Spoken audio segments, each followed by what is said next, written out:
Welcome to Monk's Moon Temple. As the year turns, many of us feel that subtle shift in energy. Maybe you sense it too, that familiar pull to look back, to take stock, to plan ahead. The blank page of a new year seems to call for new resolutions, for better versions of ourselves. The world gently nudges us toward fixing, improving, becoming. But what if, just for a moment, we paused that momentum? What if, instead of rushing toward tomorrow, we honored today? Not to become someone else, but to remember who we already are. To see what has already grown before planting new seeds. Wherever you are right now, whether it's morning where you are, or deep night, you're not listening alone. We're gathered here across distances, sharing this space of reflection. So take a breath. Feel your chest rise and fall. There's nothing to fix right now. Just allow yourself to be here, exactly as you are. If you'd like, share where you're listening from in the comments. You're part of this circle. Get comfortable. This isn't about doing. It's about being. There's something about a new year that feels like a fresh start. We tell ourselves, when January comes, I'll begin. When the calendar is clean, I'll finally be more present, more intentional, more alive. It's a kind of gentle postponement. Not lazy, but hopeful, believing the right time is just ahead. But what if we don't have to wait? What if the right time isn't January 1st, or when everything is perfect, or when you feel ready? What if the right time is already here? Centuries ago, a young monk learned this in a way he never expected. The Zen teacher Dogen, who would later shape Buddhist practice for generations, was studying in China as an earnest young seeker. He was devoted, hungry for awakening, searching everywhere for the deepest truth. One intense summer day, he came across an elderly monk outside the monastery. This man was the Tenzo, the head cook, and he was laboring under the blazing sun, slowly drying mushrooms.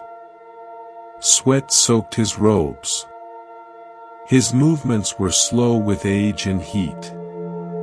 Moved by compassion, and maybe a touch of youthful superiority, Dogen approached him.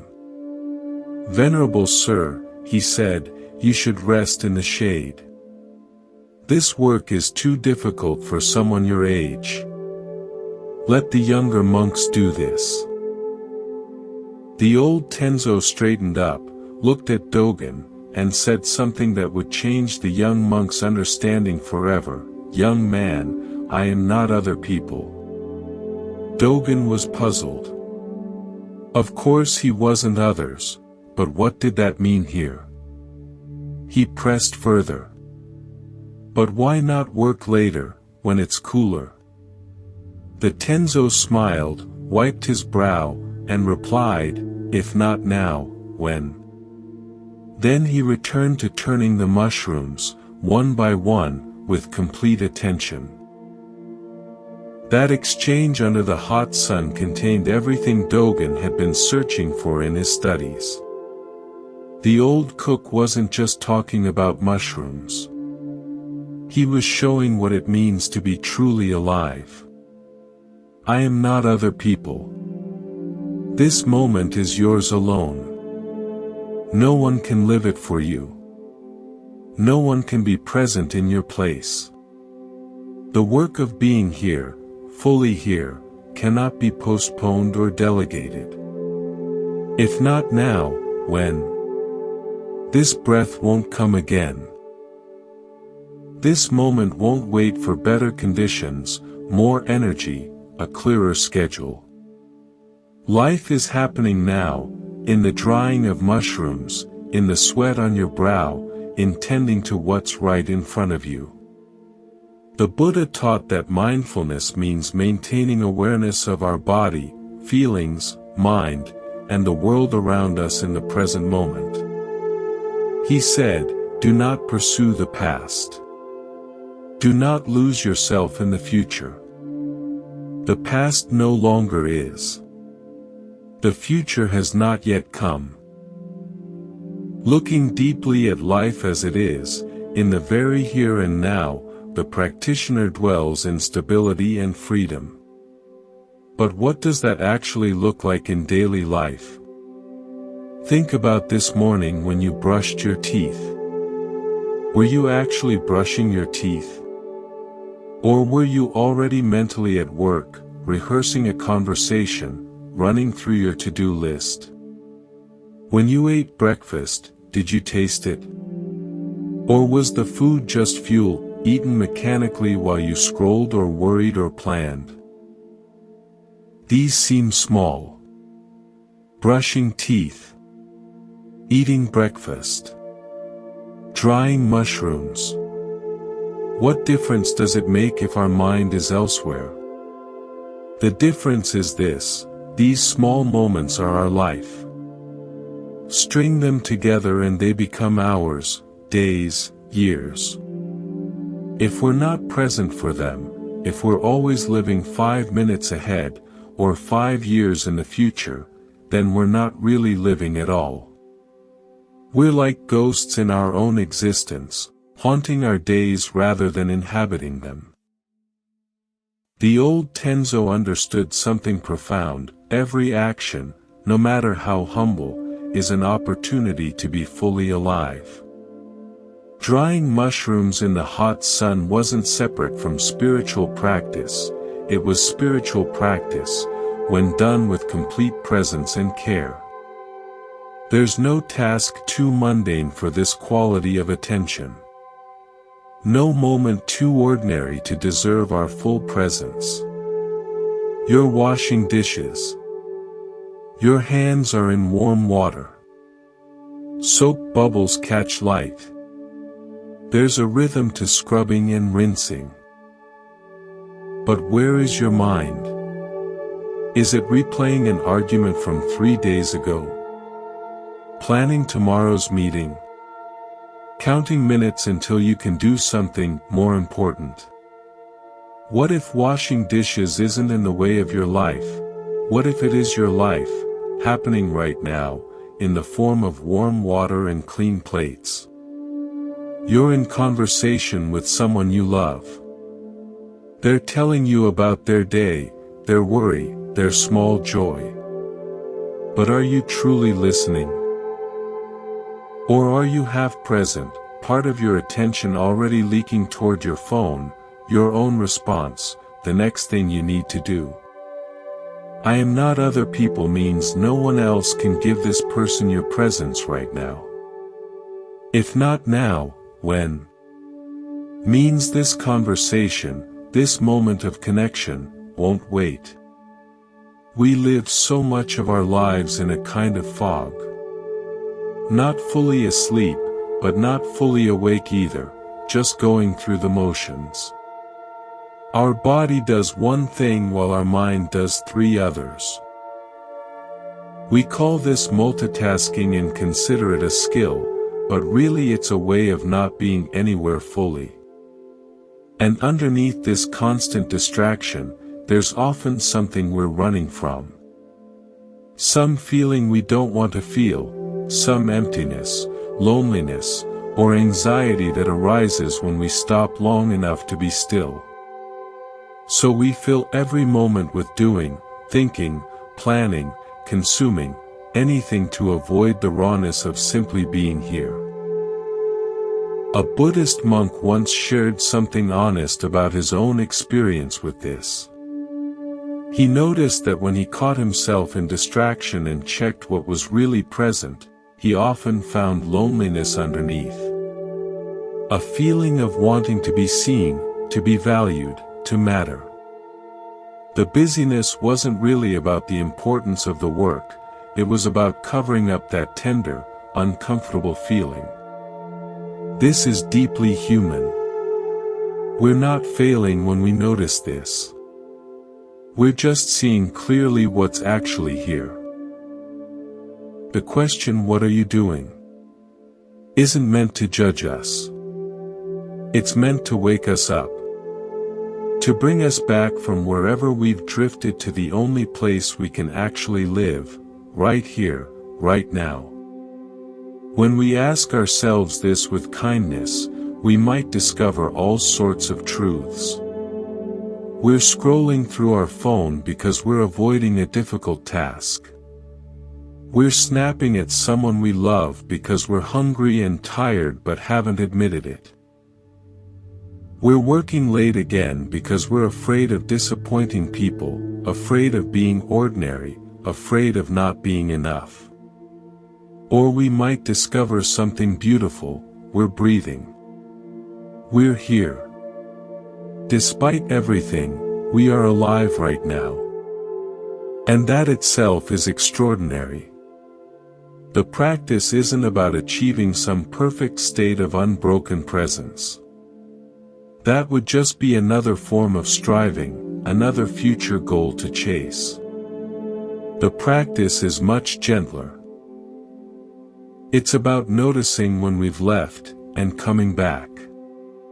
Noticing again, coming back again, 1,000 times a day if necessary, with patience and kindness toward ourselves.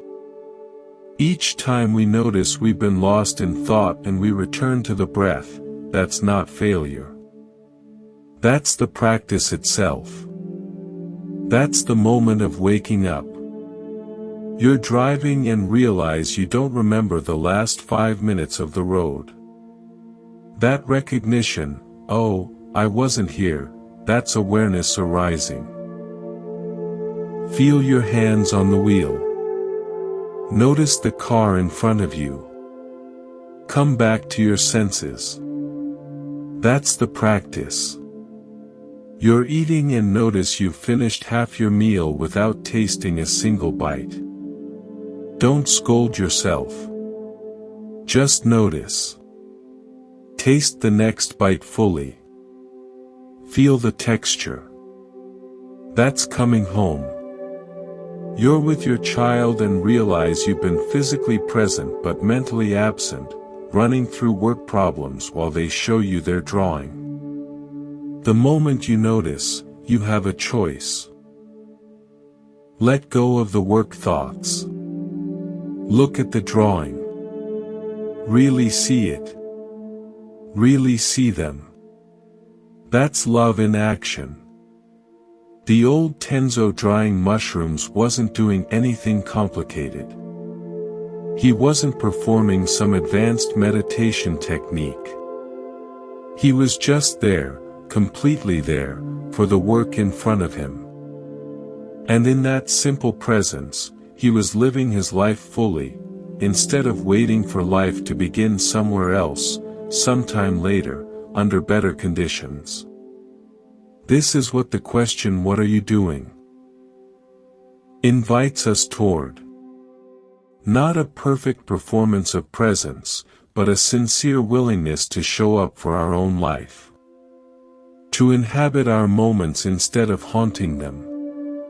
To be the one living our life rather than watching it pass by from a distance. Because here's what the old cook knew, and what young Dogen was just beginning to learn: enlightenment isn't somewhere else. It's not in the future when you're finally good enough, accomplished enough, peaceful enough. It's right here, in the ordinary moments, waiting for you to arrive. Drying mushrooms. Washing dishes. Answering an email. Listening to rain. Holding someone's hand. Breathing in, breathing out. The sacred and the ordinary are not separate. Every moment is both. It's only our presence or absence that makes the difference. So right now, as you listen, you might pause and ask yourself this question.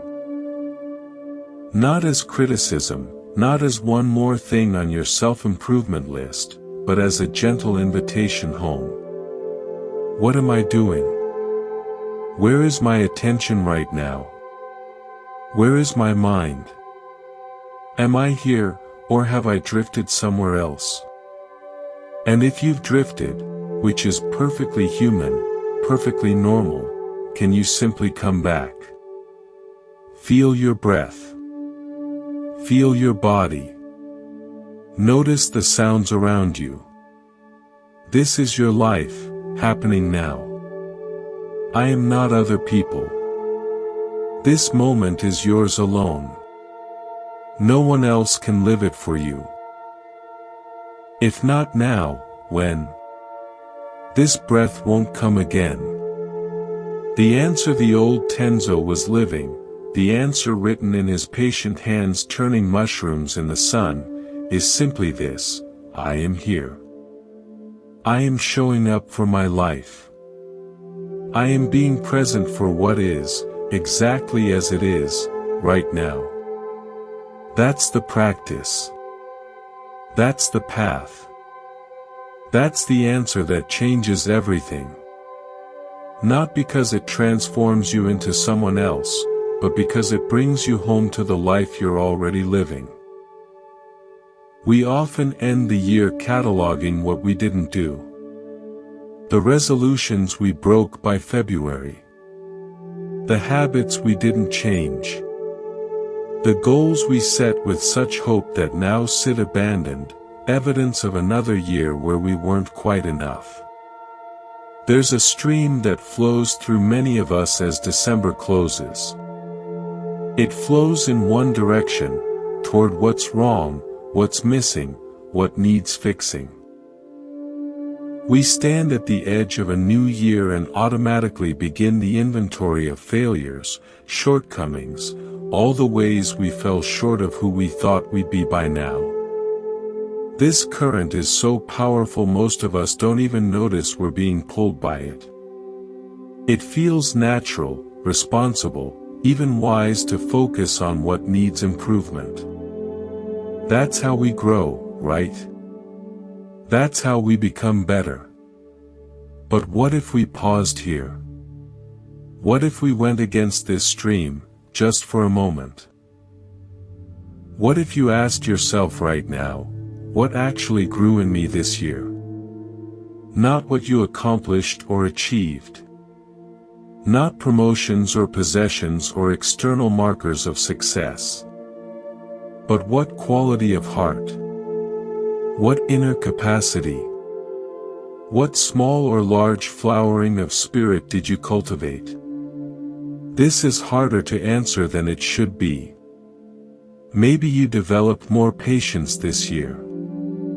You breathed through moments that used to make you snap. You stayed present when you used to check out. That's a flower. Maybe you found courage. You spoke a truth you'd been afraid to voice. You set a boundary you'd been avoiding. You admitted you needed help. That's a flower. Maybe you discovered rest. For the first time in years, you allowed yourself to stop without drowning in guilt about what you weren't doing. That's a flower. Maybe it was resilience. You kept going through something that could have broken you. Or curiosity, you started asking why instead of just judging. Or deeper understanding, not of philosophy, but of your own pain, your own patterns, your own heart. These are the flowers. And most of the time we walk right past them without noticing. Why is this so hard? Why can we catalog our failures in detail but struggle to name a single quality we've grown? Part of it is how our brains are wired. We inherited neural pathways shaped by survival. Our ancestors stayed alive by remembering the dangerous berry, the threatening situation, the thing that could hurt them. Brains that paid more attention to negative information were more likely to survive and pass on their genes. So we come equipped with what psychologists call a negativity bias. We notice, remember, and give more weight to negative experiences than positive ones. It kept us alive as a species. But it also means we walk through life seeing primarily what's wrong, what's lacking, what needs fixing, and we miss the flowers blooming right now. Think about feedback you received this year. If you got 10 compliments and 1 criticism, which one occupies your thoughts? Which one can you recall word for word? Most of us can recite criticisms verbatim, the exact words, the specific sting, the way they confirmed our worst fears. But compliments slide away like water. We know people said kind things, but the details evaporate while the criticism remains etched in permanent ink. This isn't a personal failing. This is the human condition. The brain doing what evolution designed it to do, giving 5 times more attention to what's wrong than what's right. But here's the problem, we're not running from predators anymore. We're sitting in relative safety, often with more than enough, surrounded by people who care. Yet our brains still scan for threats, still give disproportionate weight to the negative, still convince us that the one thing that went wrong defines the day more than the 9 things that went right. You can have a good day with your children, patient, present, enjoying each other for hours, then snap at them once before bed. As you fall asleep, what are you replaying? The one bad moment, or the good hours? You can give a presentation that helps people, lands well, receives genuine appreciation. But if one person looks bored, what do you think about on the drive home? You can practice patience, courage, resilience, kindness, real flowers, genuine growth, and still lie in bed thinking about the one moment you lost your temper, the one day you fell back into an old pattern, the one way you haven't yet changed. The compost pile gets all the attention while the flowers bloom unnoticed. This is why going against the stream matters. This is why we need to actively, intentionally turn our attention toward what's actually growing. Not to be fake or bypass our struggles, but to tell the whole truth instead of just half of it. The whole truth is, yes, you struggled this year. Yes, you made mistakes. Yes, there are things you wish you'd done differently. And also, you grew. You cultivated qualities that weren't there before, or weren't as strong. You showed up for yourself and others in ways that mattered, even if they felt small in the moment. When we only focus on what needs fixing, we're telling ourselves a partial story. We're saying, my suffering is real, but my flowering isn't. We're giving weight to our struggles but dismissing our growth as not counting, not enough, not worthy of recognition. This does something to us over time. It makes us tired. It makes us feel like we're always falling short, always failing, always not enough, no matter what we do. And from that exhausted, depleted place, it's so much harder to grow anything new. But when we pause to honor what we've already cultivated, when we let ourselves see the flowers, something shifts. It's not about becoming arrogant or complacent. It's not about pretending everything is perfect or bypassing real struggles. It's about telling the whole truth. Yes, there are weeds in the garden. Yes, there's work to do. And also, look at these flowers. Look at what you've already grown through rain and drought, through difficulty and doubt. The Buddha taught about the importance of what he called gladdening the mind.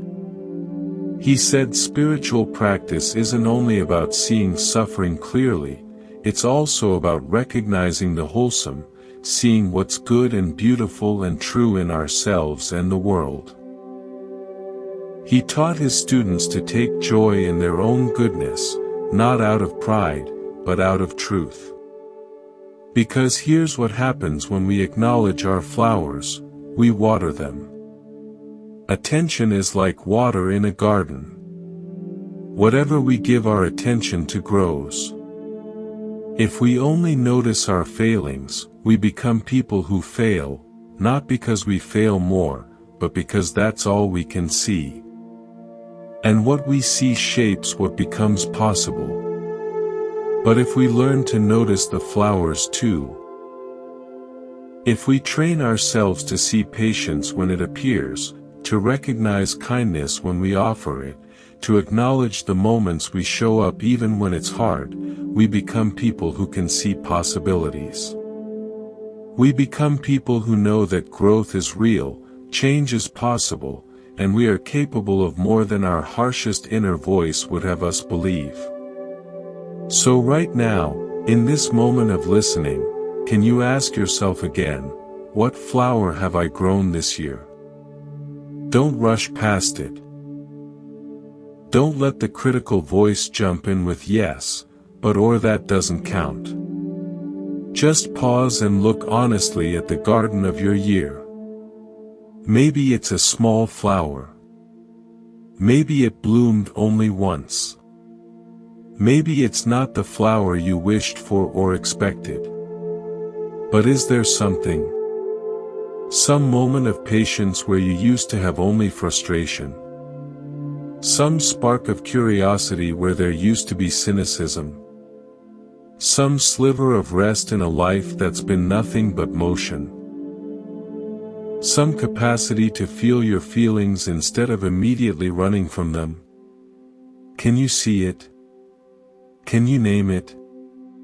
And here's what matters most. Can you let yourself recognize it without immediately undermining it? Because that's what we do, isn't it? We have a moment of growth and immediately follow it with, but I should have done it sooner, or it's not enough, or other people do this so much better.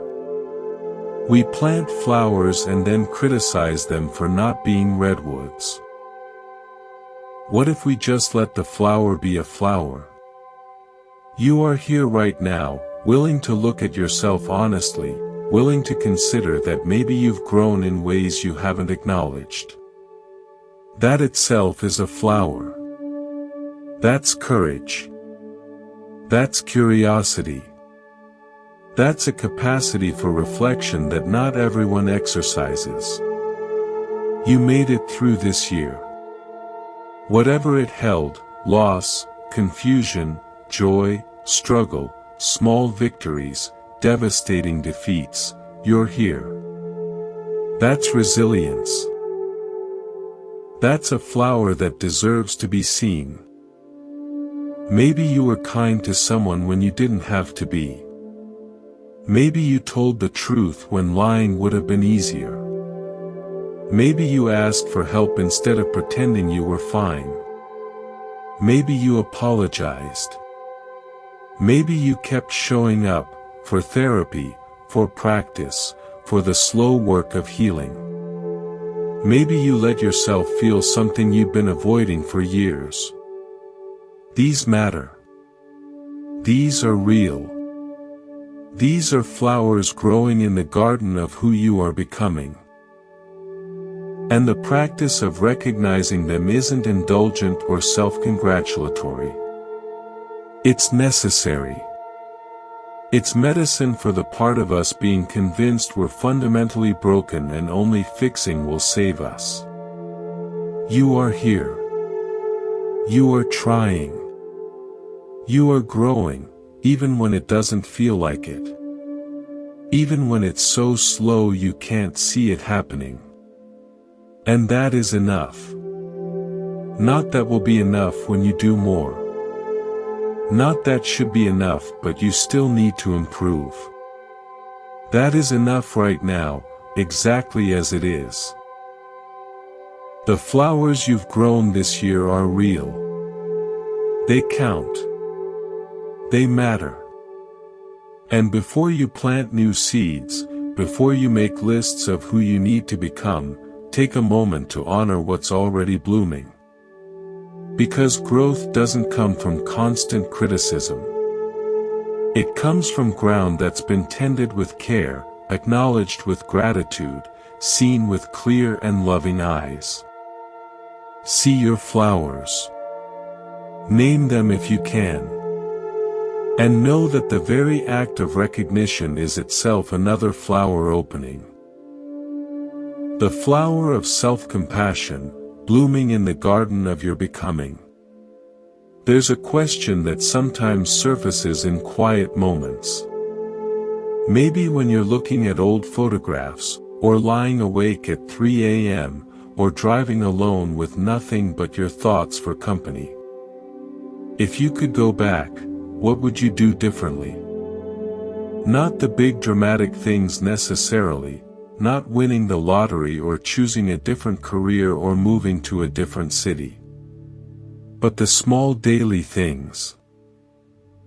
The moments you were physically present but mentally absent. The conversations you half listened to. The people you loved but never quite showed up for fully. If you're honest with yourself, what rises to the surface? For many of us, the answer has something to do with presence. With really being there for the moments and the people who mattered most. Not someday, not later, not when things calm down, but then, in those unrepeatable moments that seemed so ordinary at the time. We all know intellectually that nothing lasts forever. We know people we love will eventually leave our lives, through distance, through change, through death.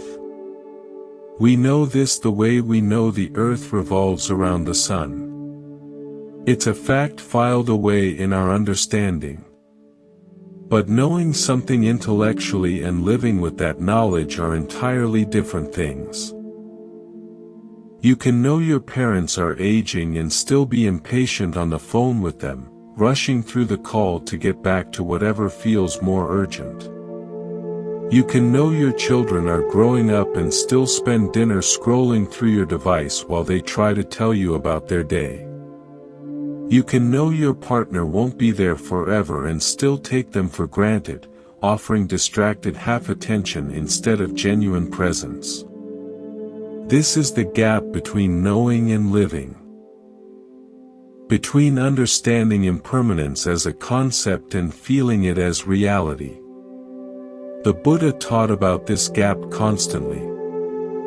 He used the Pali word anicca, impermanence, the truth that all things arise and pass away. But he didn't teach it as philosophy to memorize. He taught it as something to see directly, to feel in the body, to understand through lived experience. He said to his disciples, all conditioned things are impermanent. When one sees this with wisdom, one turns away from suffering. Not turns away from life, but from the suffering that comes from clinging to what cannot stay, from living as if we have infinite time, from postponing presence until some mythical later that may never arrive. Think about someone you care about deeply. Bring their face to mind right now. When was the last time you were truly, completely present with them? Not just in the same room, but genuinely there.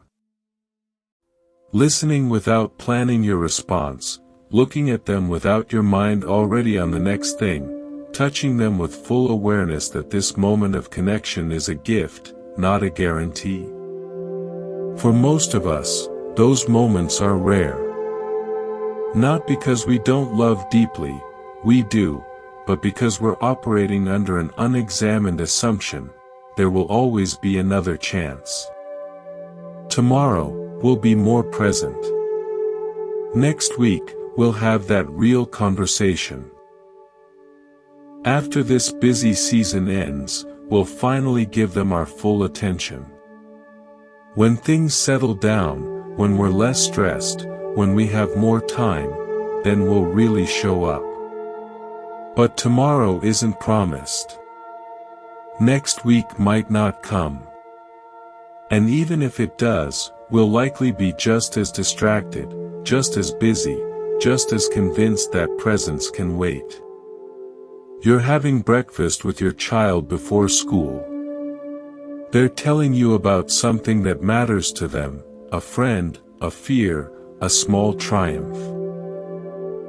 But you're checking email, mentally reviewing your morning meeting, half listening while most of your attention is already at work. Years from now, you won't remember that email. But your child might remember the feeling of not being heard, of not quite mattering enough to capture your full attention. And you might remember, with that particular ache that comes from seeing too late, all the breakfasts you were there for, but not really there. You're on the phone with your mother. She's telling you the same story she's told before, moving slowly through details you've heard many times. And you're impatient, making polite sounds while thinking about everything else you need to do, waiting for a break so you can say goodbye and get back to your list. One day, that phone won't ring anymore. The number will disconnect. And you'll want those rambling stories back. You'll want the sound of her voice taking its time, the repetition you found tedious. One more chance to just listen. Really listen, without the internal pressure to move on to more important things. You're sitting with your partner at the end of the day. You're both tired, maybe a little distant.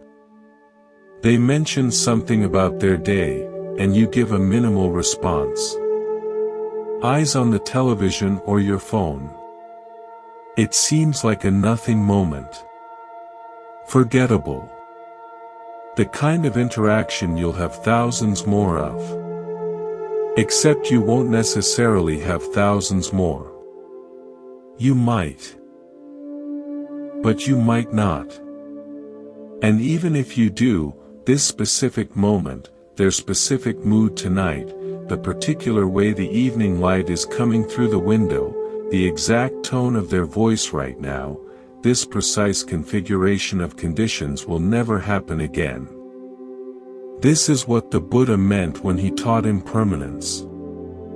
Not as a depressing truth meant to make us sad, but as a wake-up call.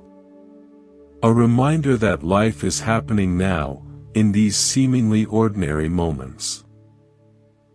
And if we're not present for them, we're not present for our life. There's a teaching story about a king who came to the Buddha troubled by the realization that he was aging. He'd seen his reflection and been shocked by the gray in his hair, the lines on his face. He asked the Buddha if everyone ages, if everyone dies. The Buddha confirmed this truth simply and directly, yes. All beings age. All beings die.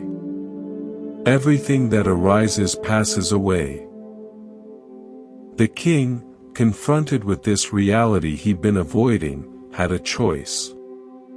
He could despair, or he could wake up. The story tells us he chose to wake up, to practice, to live with awareness, to stop postponing what mattered most. We have the same choice every single day. When you notice you're half present with someone you love, you can continue sleepwalking through the moment, or you can wake up right there. Mid-conversation, you can make a different choice. Put the phone down. Turn off the television. Let the mental to-do list quiet for a moment. Look at this person in front of you. Really look at them. Listen to what they're saying as if it matters, because it does. Not perfectly. You don't need to achieve some ideal state of unwavering presence. Just a little more awake than you were a moment ago. Just aware enough to recognize, oh, I'm here with someone I love, and this moment is real, and it won't come again. That recognition itself is a practice. That moment of waking up, that's the practice. The Buddha taught that when we truly understand impermanence, three things naturally arise in us. First, a sense of preciousness. Everything becomes more vivid, more valuable when we know it won't last forever. Second, a letting go of grasping. We hold things more lightly, with an open hand rather than a tight fist, because we understand we can't ultimately hold on to anything anyway. Third, a motivation to practice now. Not later, not someday, but in this moment, because this moment is all we ever actually have. You don't need to wait for a crisis to feel this. You don't need to lose someone to wake up to their presence. You can choose right now to be a little more aware, a little more present, a little more awake to the gift of the people still in your life. Your friend texts you. You could send a quick, distracted response, or you could pause, really read what they wrote, and respond with full attention. That's practicing presence. Your colleague wants to tell you something. You could half listen while finishing an email, or you could turn toward them, make eye contact, and actually be there for what they need to share. That's honoring impermanence through presence. Your dog greets you at the door with that boundless enthusiasm dogs have. You could give an absent pat on the head while your mind is elsewhere. Or you could kneel down, really pet them, feel their warmth, their aliveness, knowing their life is even shorter than yours, and every greeting is precious. That's living with awareness of anicca. These aren't grand gestures. They're simple choices to be here instead of somewhere else in your mind. But string enough of these choices together, and they become a different way of living. A way that doesn't require looking back with regret, wondering where all the time went and why you weren't really there for it. If you could go back, you'd probably be more present. You'd listen more fully. You'd savor the ordinary moments instead of rushing through them. You'd show up for people while they were still there to show up for. You can't go back. None of us can. But you can start now. Right now, wherever you are, whoever is in your life, they're here now. Not forever, but now. And now is when presence matters. Now is when love can be expressed through the simple act of being fully available.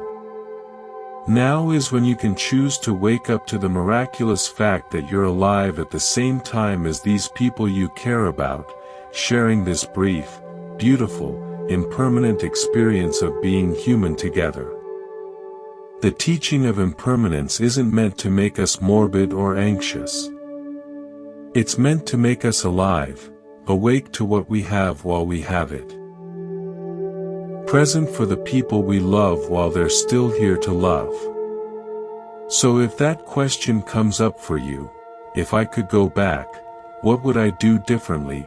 Let it be a gentle teacher, not a harsh critic. Let it show you what matters to you.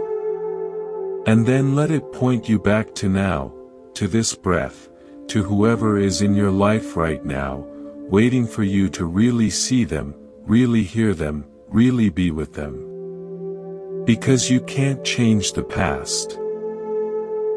But you can honor it by living more wakefully in the present. You can take what you see in hindsight and let it inform how you choose to be right now. That's not regret. That's wisdom arising from experience. That's the gift of reflection when it leads to transformation rather than just rumination. And the beautiful thing is, you don't have to wait. You don't have to be perfect at it. You just have to begin. One present moment at a time, one conscious choice at a time, one small act of showing up fully instead of living half there. The people you love are here now. Be here with them. Not someday. Not after you finish everything on your list. Not when you're less busy or less tired or less distracted. Now, with all your beautiful, imperfect, human presence. Because one day, if someone asks you, if you could go back, what would you do differently? You'll be able to answer honestly, I was there. I showed up. I didn't do it perfectly, but I was present for the moments that mattered. I loved the people in my life while they were still there to love. And that will be enough. Imagine for a moment that you are a garden. Not metaphorically, but actually. You are earth and seeds. Roots reaching down, stems reaching up.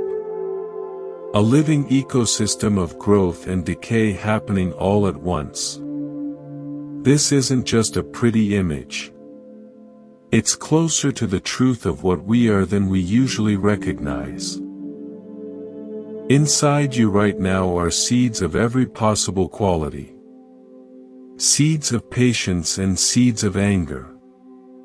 Seeds of courage and seeds of fear. Seeds of compassion and seeds of cruelty.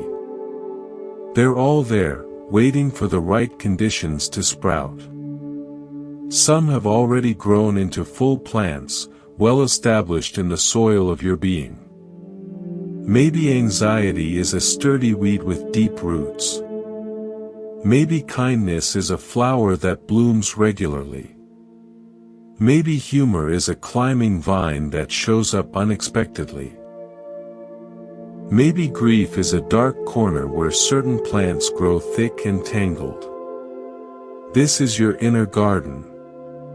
And unlike an outdoor garden with a single growing season, yours is always active, always sprouting, growing, flowering, wilting, composting, beginning again. The Buddha taught about this using different language. He spoke of seeds in our consciousness, bija in Sanskrit, that lie dormant until they're watered by conditions. He taught that we're not fixed, solid selves, but rather processes. Ever-changing collections of conditions meeting other conditions. When someone is kind to you, they water your seeds of happiness and trust. When someone is cruel, they water your seeds of hurt and defensiveness. When you watch the news, certain seeds get watered. When you spend time in nature, different seeds get watered. Every conversation, every experience, every thought, they're all rain falling on the garden, determining what grows. This is both sobering and empowering. Sobering, because it means we're porous, affected by everything around us. We can't pretend that what we consume, information, entertainment, conversations, environments, doesn't matter. It all matters. It's all rain in the garden. But empowering, because it means we're not stuck with whatever has grown so far. Gardens can be tended. New seeds can be planted. Weeds can be managed. And we get to choose, at least partially, what gets watered and what gets left to dry out. A good gardener knows when to let the rain in and when to shelter the garden. Maybe you have a friend who, whenever you spend time with them, leaves you feeling depleted, anxious, or small. That's rain, but it's rain that waters the seeds you're trying not to grow. A good gardener might create a boundary there. Not from meanness, but from wisdom, from knowing what their garden needs to thrive. Maybe there's a website you visit that makes you feel inadequate or angry or scattered every single time. That's rain, too. You can choose to close that tab, to stop standing in that particular storm. That's not avoidance, that's tending the garden. Maybe there's a voice in your head, your own voice, or an internalized voice from your past, that constantly criticizes and belittles you. That's rain falling on seeds of shame and inadequacy. You can't stop the voice immediately, but you can start noticing it, questioning it, choosing not to water those seeds with your belief and attention. Boundaries aren't walls. They're not about shutting everything out or pretending difficult things don't exist. They're more like a gardener's thoughtful decisions about what gets to influence the growing conditions. But here's where it gets interesting, where the metaphor deepens into something richer.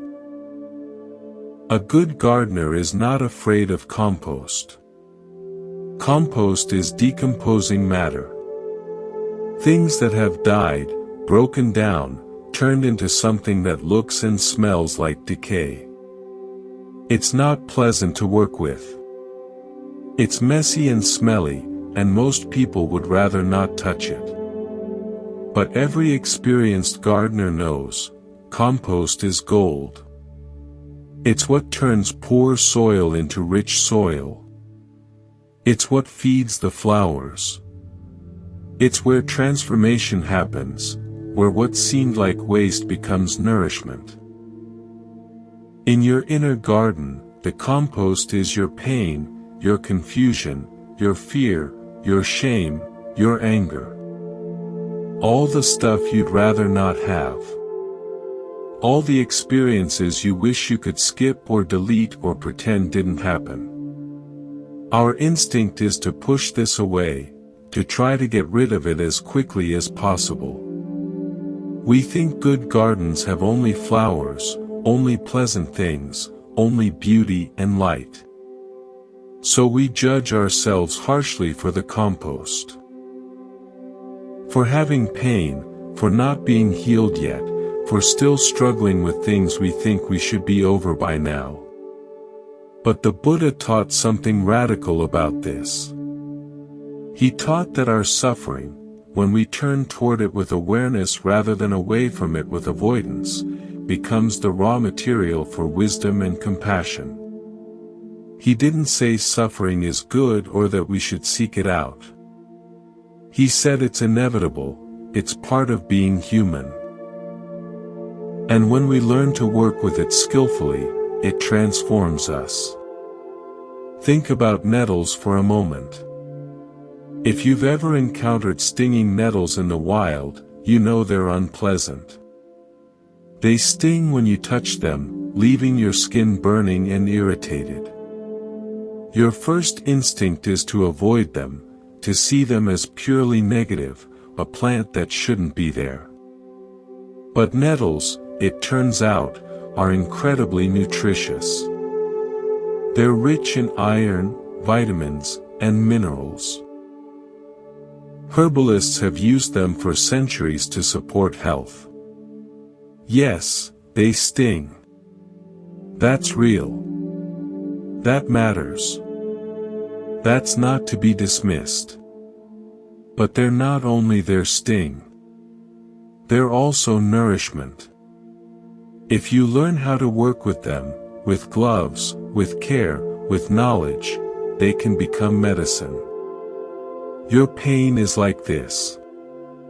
Your anxiety, your loneliness, your anger, your fear, they sting, absolutely.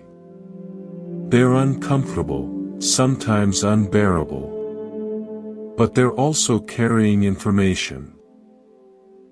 They're pointing to something that needs attention, care, understanding. The loneliness might be showing you a genuine need for connection. The anger might be protecting a boundary that was violated. The fear might be asking you to slow down and assess before moving forward. The anxiety might be accumulated stress that needs release. When we learn to approach these feelings with curiosity rather than judgment, with "What are you trying to tell me?" rather than "Why are you ruining my life?"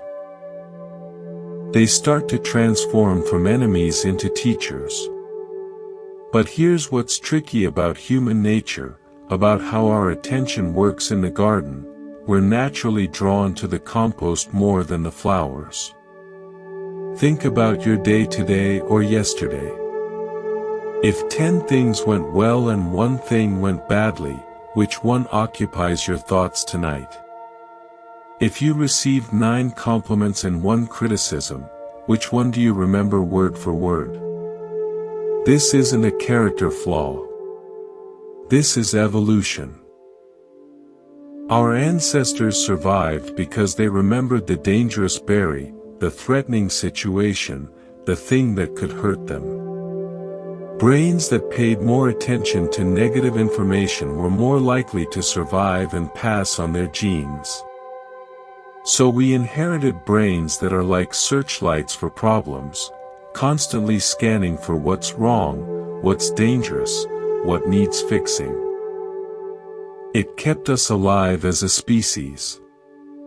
But it also means we walk through our gardens seeing primarily the weeds, the bare patches, the plants that aren't thriving, and we miss the flowers blooming right now. You finish a presentation at work. 15 people tell you it was excellent, helpful, clear. 1 person looks bored. On the drive home, which response are you replaying? You have a good day with your kids, patient, present, enjoying each other. Then you snap at them once before bed. As you fall asleep, are you remembering the good hours or the one bad moment? You're learning something new, a language, an instrument, a skill. You make progress. You have moments of success. But what dominates your inner talk? Usually all the ways you're not good enough yet, all the mistakes, all the evidence that you're struggling. The compost pile gets all the attention while the flowers bloom unnoticed. Someone once asked a friend a simple question that cracked something open. The friend had been spiraling in self-criticism, recounting in detail all the feedback that told him he wasn't good enough, all the ways he'd fallen short. Every word of criticism was sharp and clear in his memory. And the question was just this: can you remember one piece of good feedback? He couldn't. Not one specific, detailed, word-for-word piece of positive feedback. He knew intellectually that people had said kind things, affirming things. But the details had evaporated while the criticism remained etched in permanent ink. This is the human condition. This is the garden tending itself poorly, giving all the water and attention to what we wish wasn't there, starving what's trying to grow. So what do we do with this? How do we tend the garden more skillfully? First, we meet ourselves with curiosity instead of judgment. When something painful arises, loneliness, anxiety, shame, anger, the instinct is to immediately judge it. I shouldn't feel this way. What's wrong with me? I need to fix this right now. If I were better, more healed, more enlightened, I wouldn't have this feeling. That's judgment. And judgment is like harsh weather, it doesn't help anything grow. It just beats things down. Curiosity sounds different. Curiosity says, loneliness is here.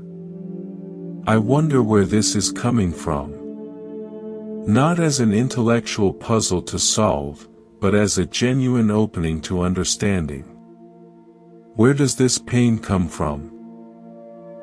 Not what's wrong with me for having this pain, but what in my history, my present circumstances, my unmet needs might be giving rise to this feeling right now. This shift from judgment to curiosity is subtle but revolutionary. Judgment closes things down, makes us defensive, keeps us stuck in patterns of shame and resistance.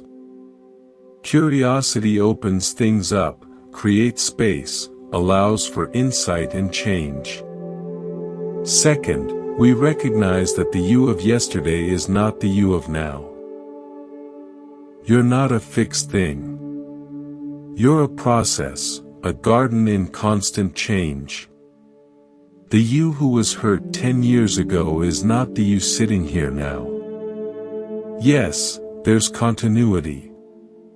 The same garden, the same ground.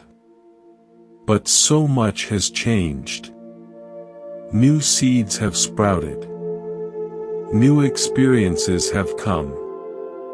New understanding has grown. When old pain arises, we often relate to it as if we're still that person from the past, still in that situation, still without resources or understanding. But you're not. You're here now, with everything you've learned and survived and become since then. The Buddha taught this as the doctrine of anatta, not self, or perhaps better translated as not a fixed self. You're not a static, unchanging entity. You're more like a river, continuous, but never the same water twice.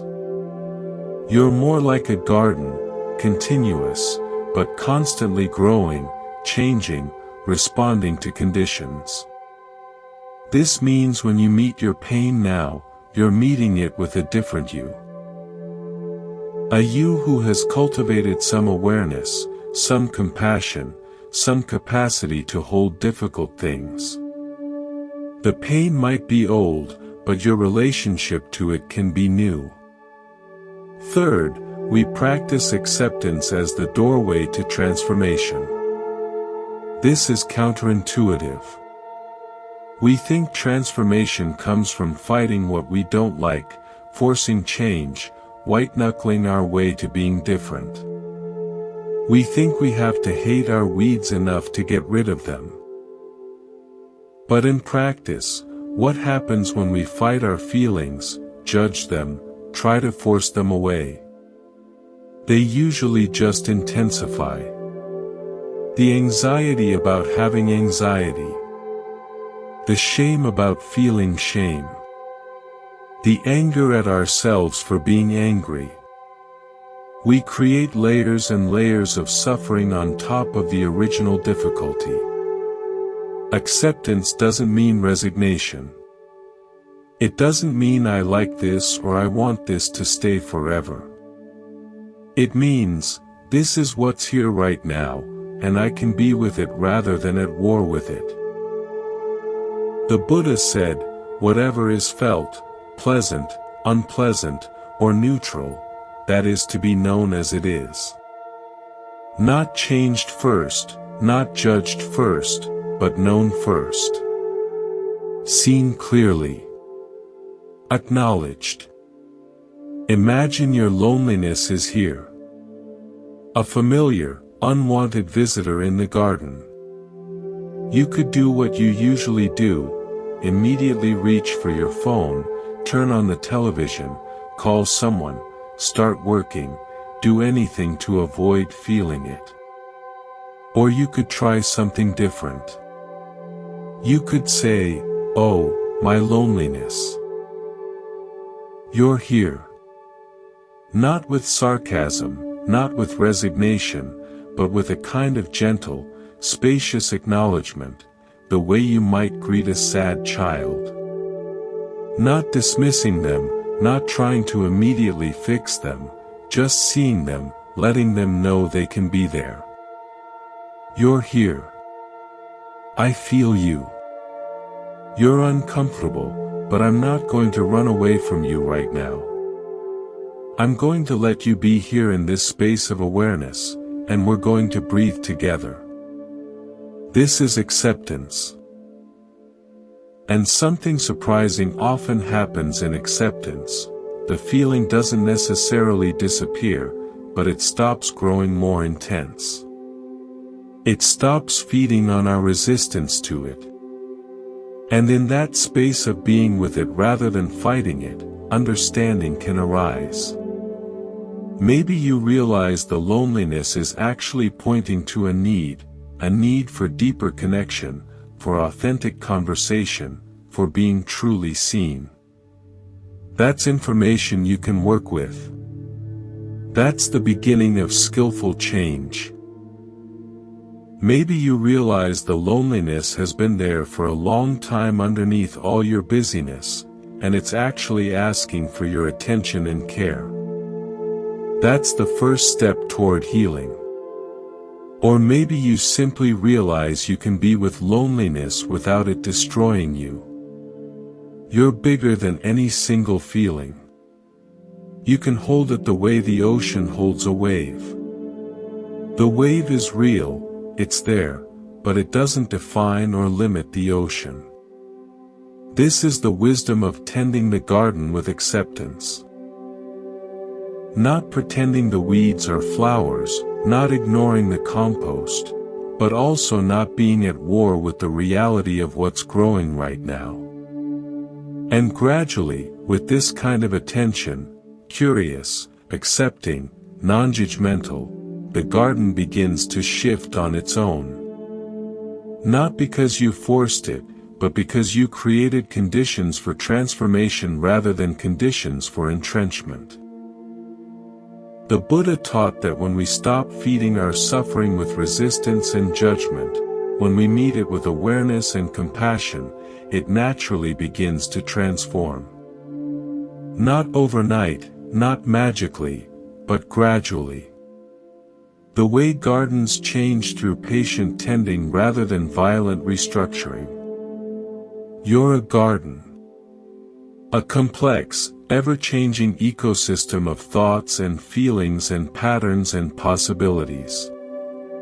Some of what's growing is exactly what you want. Some of it isn't. That's not a problem to be fixed instantly. That's a garden to be tended patiently, skillfully, with curiosity and care.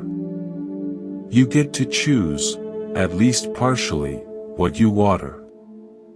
You get to notice when you're standing in rain that isn't nourishing you, and make a choice to step away. You get to turn toward your compost with courage, knowing it holds the potential for rich soil.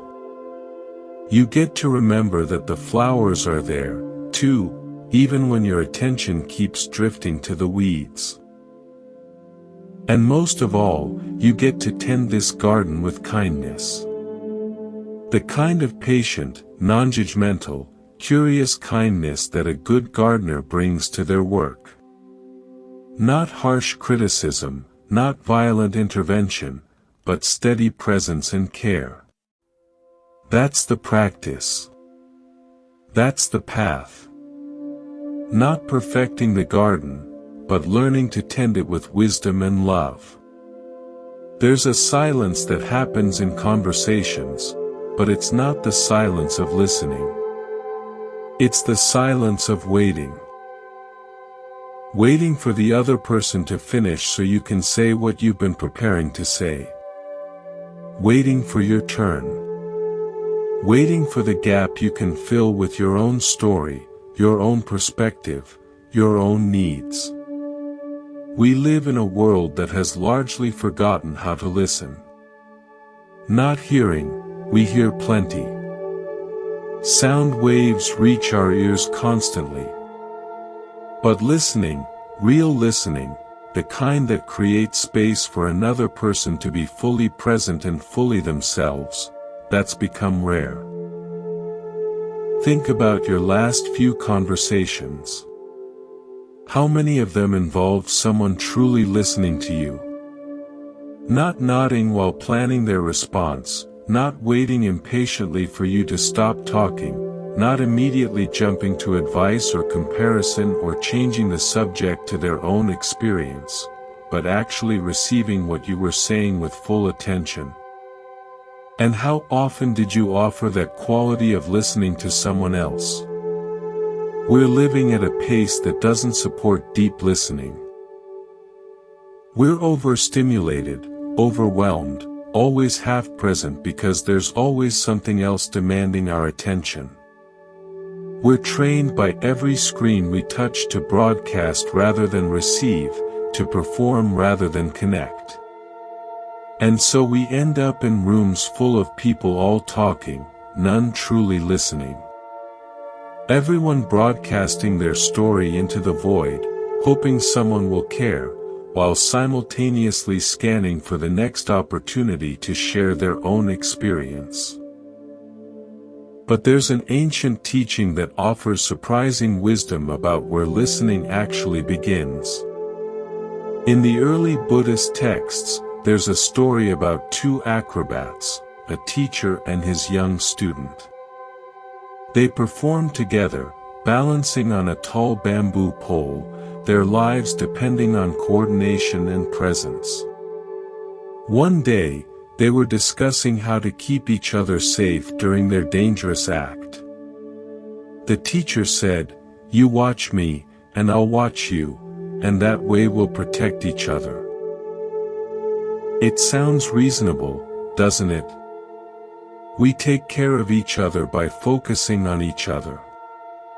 That's what we're taught about relationships, about community, about being good people. Put others first. Watch out for them. Make sure they're okay. But the student, named Mihakui, said something that turned this wisdom on its head. "Not so, teacher. You watch yourself, and I'll watch myself.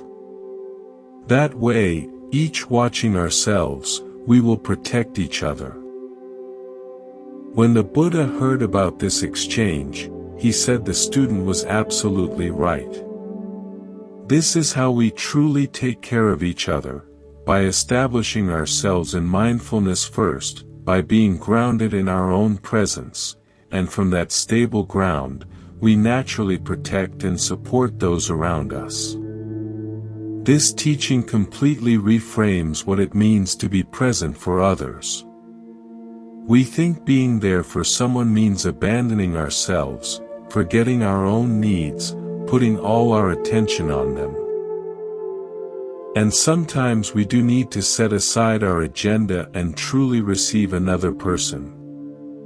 But if we're not grounded in ourselves first, if we haven't learned to listen inward to what's actually here in us, we don't have much to offer. You can't give what you don't have. You can't offer presence if you're not present.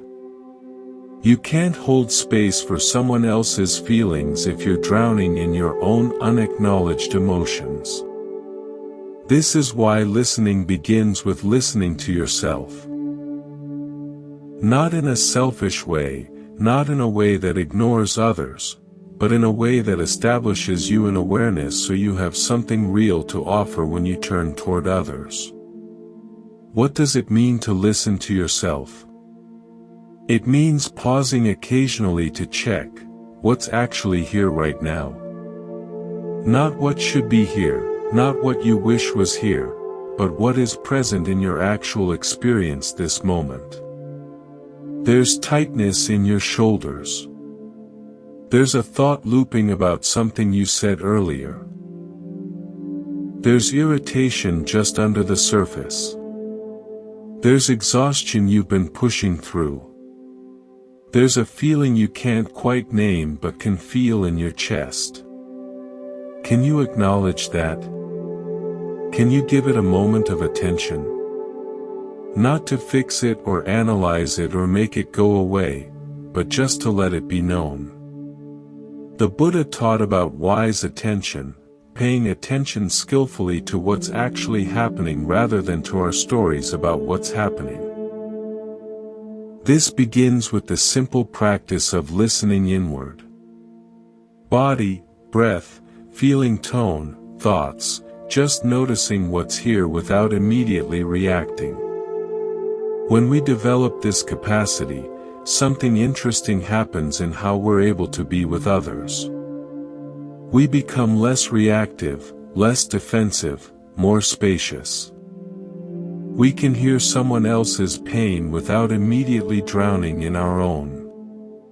We can hold their joy without envy or comparison. We become like the acrobat who watches themselves carefully so they can move skillfully. And in that skillful movement, everyone benefits. But listening doesn't stop with ourselves.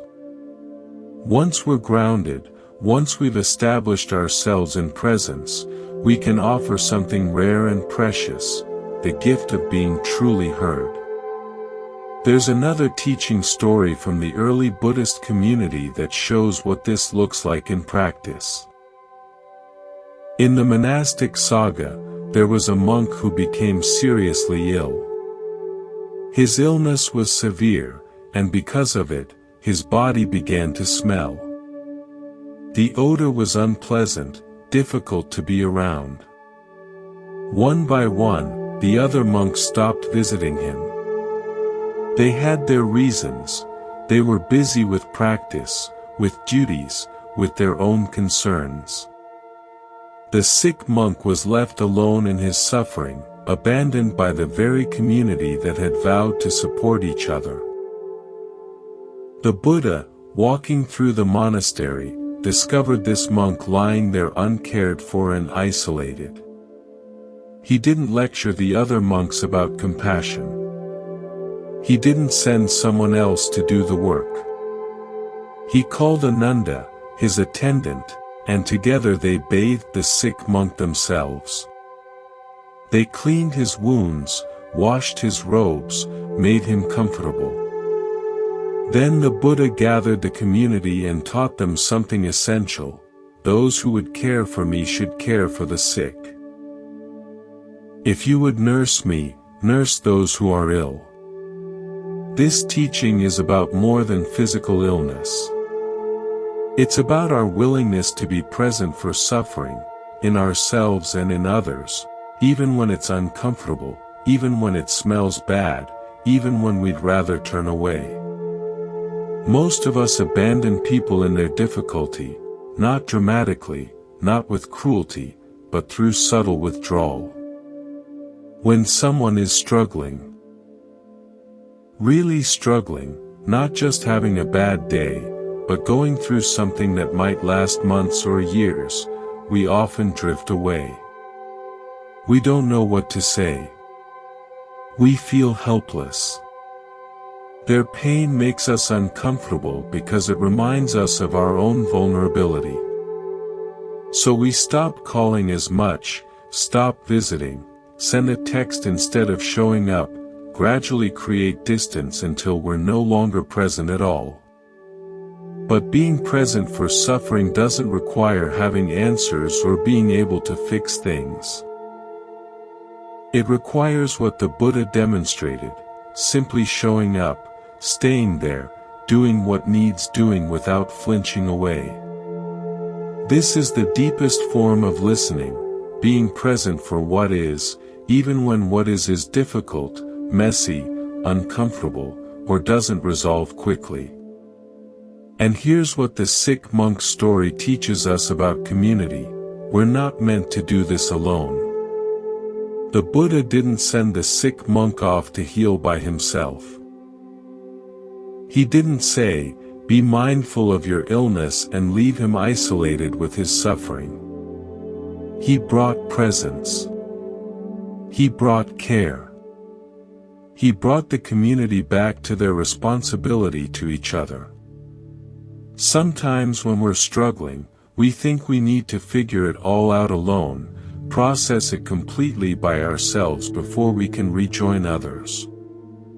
We isolate with our pain, digging deeper into analysis, trying to understand every dimension of our suffering before we allow ourselves to connect. But there's another way: we can let ourselves be held by collective presence. We can acknowledge our pain while also opening to the care and connection available around us.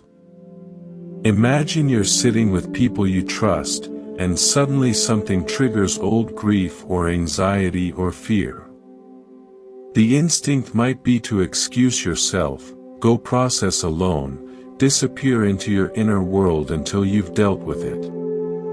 But what if you could say, even just to yourself, "This feeling is here, and I'm going to let it be here while I also stay present for this moment, for these people, for this shared experience." Not bypassing the feeling, not pretending it isn't there, but also not abandoning the present moment and the people in it to chase the feeling down every corridor of memory and meaning. Sometimes the healing we need isn't an intense self-examination, but in allowing ourselves to be part of something larger than our individual suffering. In letting collective energy hold our pain rather than insisting we carry it entirely alone. The Buddha taught about the Sangha, spiritual community, as one of the three refuges. We take refuge in the Buddha, the awakened nature within us, in the Dharma, the truth and the teachings, and in the Sangha, the community of practice and shared humanity. Taking refuge in Sangha means recognizing that we don't have to carry everything alone. That there's healing in being held by collective presence, in being part of a web of connection that supports us even when we feel broken. But this requires vulnerability, being willing to be seen in our struggle, trusting that others can hold our pain without fixing or judging it. And it requires that we offer that same holding to others when they need it. Which brings us to the practical question: how do we actually do this? How do we cultivate the capacity to listen deeply, both to ourselves and to others? Start with one conversation this week. Just one, where you practice listening as a meditation, as an offering, as a radical act of presence. Before the conversation, listen to yourself first. Check in: what's here in me right now? Am I grounded enough to be present for someone else? If not, what do I need to establish myself in awareness? Maybe just a few conscious breaths. Maybe a moment of feeling your feet on the ground. Just enough to be here. Actually here, not lost in your own swirl of thoughts and feelings. Then, when the other person speaks, practice receiving what they're saying. Put your phone away, actually away, not just face down where you can see it light up. Turn your body toward them. Make eye contact when it feels natural. Let there be pauses instead of rushing to fill every silence. Listen not just to their words, but to what's underneath the words. Notice their body language, the way their hands move, the way their voice changes when they talk about certain things, the way their eyes shift or hold steady. These are all part of what they're communicating, often more truthful than the words themselves. When they finish a thought, don't immediately jump in with your own story or advice. Pause. Breathe. Maybe say, "Tell me more about that." Or, "How did that feel for you?" Or simply, "I hear you." Notice what's happening in you as you listen. Do you feel the urge to interrupt, to redirect, to make it about you? Can you notice that urge without acting on it? Can you stay present even when it's uncomfortable, even when you don't know what to say, even when you can't fix what they're sharing? Real listening is an act of love. It says, "You matter enough for me to set down my own agenda and be here with you. Your experience is valid and worth my attention.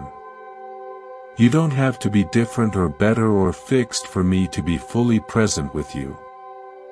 In a world where everyone is broadcasting and no one is receiving, the person who listens becomes a gift.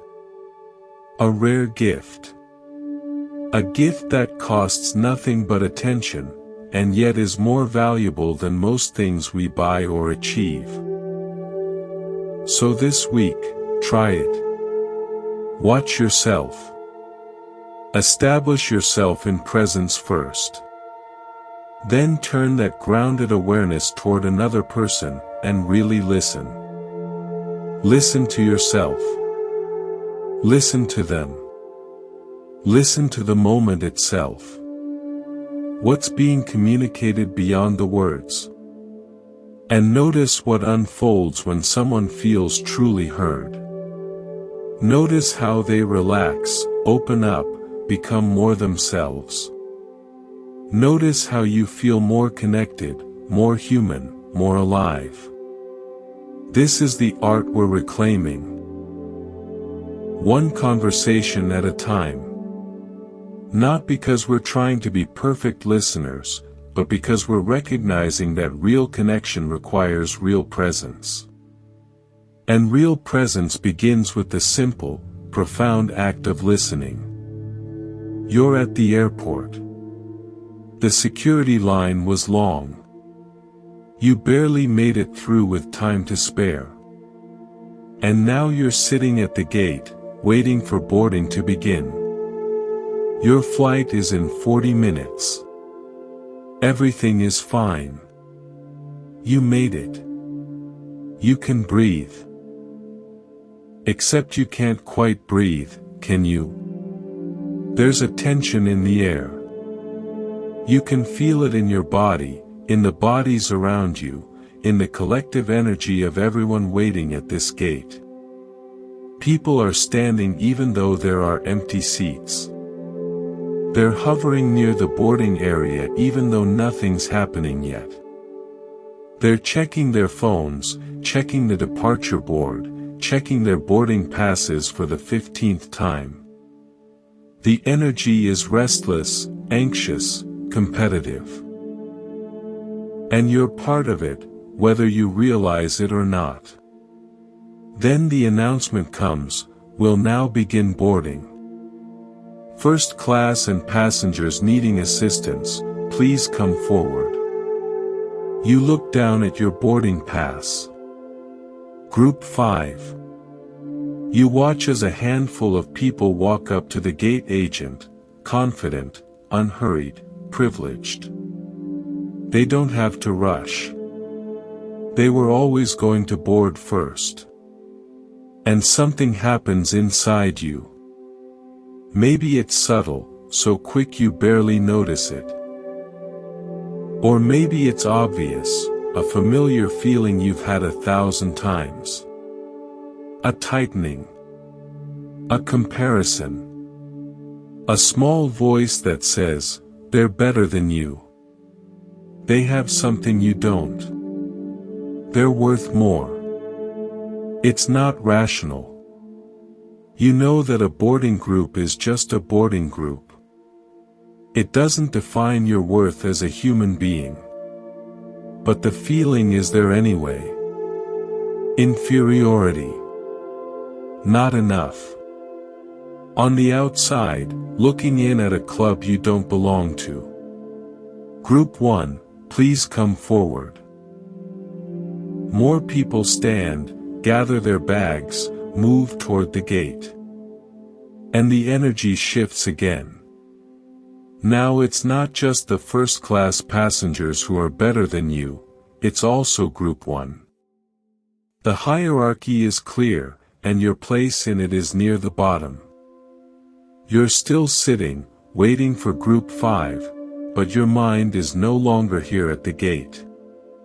It's spinning through comparisons, judgments, stories about what this all means. Why aren't you in Group 1? What choices led to you being in Group 5? If you were more successful, made more money, had your life more together, you'd be up there with them. Or maybe you swing the other way, superiority instead of inferiority. Looking at the people in first class and judging them for their privilege, their waste, their participation in a system of inequality. Either way, you're not at peace. You're caught in comparison, in resistance, in a story about how things should be different than they are. Groups 2 and 3. Welcome aboard. The crowd thickens around the gate. People are standing now, even if their group hasn't been called, positioning themselves, ready to surge forward the moment they hear their number. The energy is almost frantic, as if the plane might leave without them, as if there isn't a seat with their name on it waiting, as if this rushing matters. And here you are, swept up in it. Maybe you pull out your laptop, check your email one more time, make yourself look busy and important. See, I'm not just sitting here waiting. I'm working. I'm productive. I matter, even if I'm only Group 5. Or maybe you stand up, gather your bags, even though your group won't be called for another 10 minutes. Join the mass of people hovering and waiting and radiating collective anxiety. This is the collective consciousness we swim in. This is the water we don't even notice because we've been in it so long. Competition. Comparison. Never enough. Always behind. Rush. Push. Prove yourself. Don't get left behind. But what if, right here, in this moment, you paused? What if you took a breath and noticed what's actually happening? You're sitting in a chair at an airport gate. You have a ticket for a seat on a plane that will take you somewhere you want or need to go. The plane is right there, you can see it through the window. It's not leaving without you. Everyone with a boarding pass will get on. No one is being left behind. There is literally nothing to rush toward. Yes, you'll board later than first class. And when you do, you'll walk down the same jet bridge, through the same door, onto the same plane, to a seat that will get you to the same destination at the same time as everyone else. The rushing changes nothing about the outcome. It only changes your experience of this moment. So you have a choice right here. You can continue being pushed by the collective energy. Standing when you don't need to stand, hovering when you could be sitting, letting comparison and anxiety run the show. You can spend these 10 minutes until Group 5 is called in a state of low-grade stress about something that doesn't actually require stress.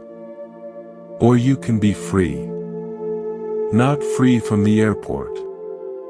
Not free from being Group 5. Not free from the situation. But free within it. Free in your being while the doing unfolds exactly as it will anyway. What does that freedom look like? It looks like sitting back down if you've stood up unnecessarily. It looks like taking a breath and feeling your body in the chair. It looks like noticing the anxiety arising and not believing every story it tells you about what this means. It looks like watching groups 1, 2, 3, 4 bored and genuinely wishing them well instead of comparing yourself to them. It looks like noticing when that inner voice starts its litany of not good enough, not rich enough, not successful enough, and choosing not to water those seeds.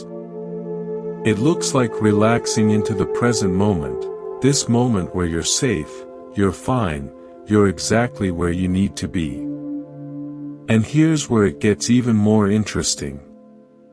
When group 5 is finally called and you walk up to board, you might notice someone behind you in group 6 trying to sneak in early. Cutting in line, pushing forward with that same frantic energy. And instead of getting defensive, instead of protecting your place in line, instead of adding your tension to their tension, you could step aside. Go ahead. 2 words. 1 gesture. And suddenly you're not being pushed anymore. You're choosing. You're offering something, generosity, space, ease, into a system built on competition and scarcity. That person might look surprised. Might not even say thank you. Might just rush past without acknowledgement. It doesn't matter. You're not doing it for recognition. You're doing it because you've discovered something. Freedom isn't out there in better circumstances or higher boarding groups. Freedom is here, in how you choose to be with what is. The Buddha taught about this. Not about airports specifically, but about freedom in the midst of conditions we can't control. He taught that suffering comes not from the circumstances themselves, but from our relationship to them. Our craving for things to be different, our resistance to what is, our constant measuring of ourselves against others. And he taught that freedom is always available, not through changing our external conditions, but through changing our relationship to those conditions. Through awareness. Through letting go. Through being present rather than lost in stories about how things should be. This is embodiment. This is what it means to live the teachings instead of just understanding them intellectually. You can know all about mindfulness, read all the books, understand every concept. But if you're still standing at gate 5 radiating anxiety and comparison, the knowing hasn't become being yet. The practice is in the moment. Right there when the stress arises, when the comparison starts, when you feel the pull to rush or prove or compete, that's the moment of practice. That's where the choice lives. And nobody has to know you're doing it. You can be what you might call a mindful ninja, looking completely ordinary on the outside while inside you're choosing freedom, choosing presence, choosing peace in the midst of collective chaos. The person next to you sees someone sitting calmly at a gate. They don't know you're practicing. They don't know you just noticed anxiety and chose not to follow it.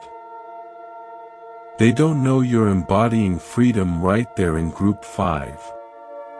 This is how practice becomes life. Not in dramatic moments of enlightenment on a meditation cushion, but in the mundane moments at airports, in grocery store lines, in traffic, in all the small situations where the collective consciousness is pushing us towards stress and we can choose something different. Think about a grocery store checkout. You've been waiting in line, getting closer to the front. And then another register opens. I can help someone over here. Watch what happens. Everyone rushes, trying to be first to the new line, jockeying for position, frustrated if someone gets there before them, the same energy as the airport. Comparison, competition, scarcity thinking. But you could pause.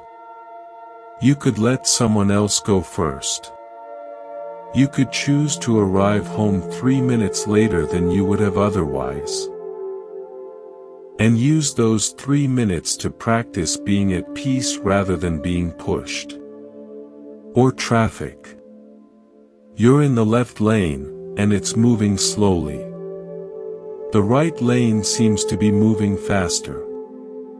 Do you change lanes? Then watch your old lane start moving faster, then change back, caught in the endless game of trying to get ahead?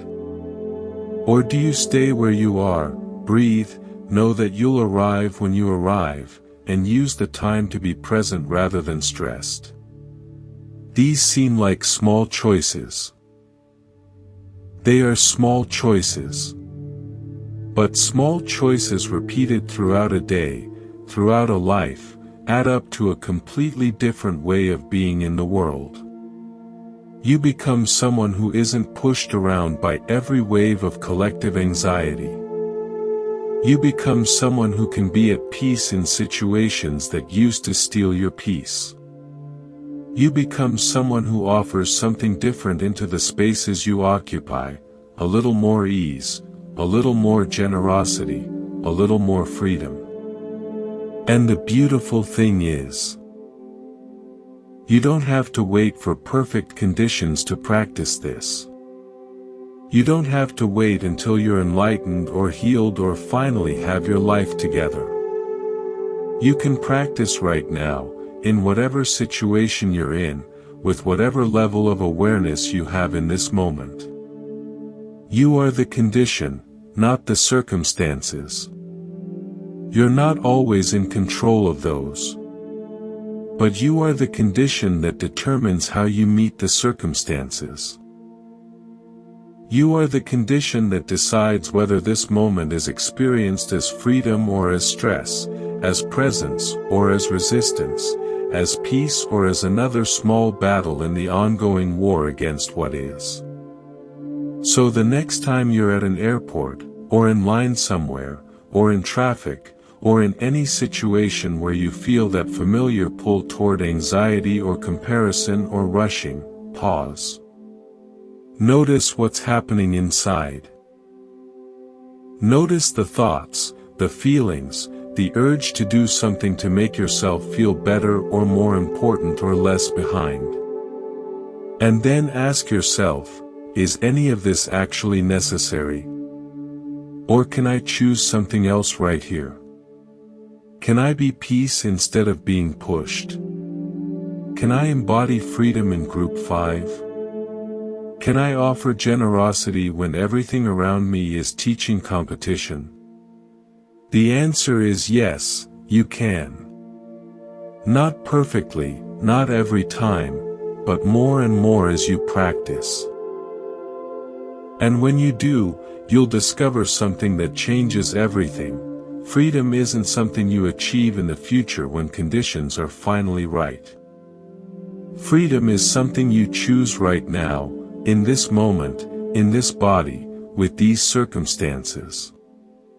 That's the practice. That's the path. That's embodiment. Living the teachings, not just understanding them. Being the freedom, not just thinking about it.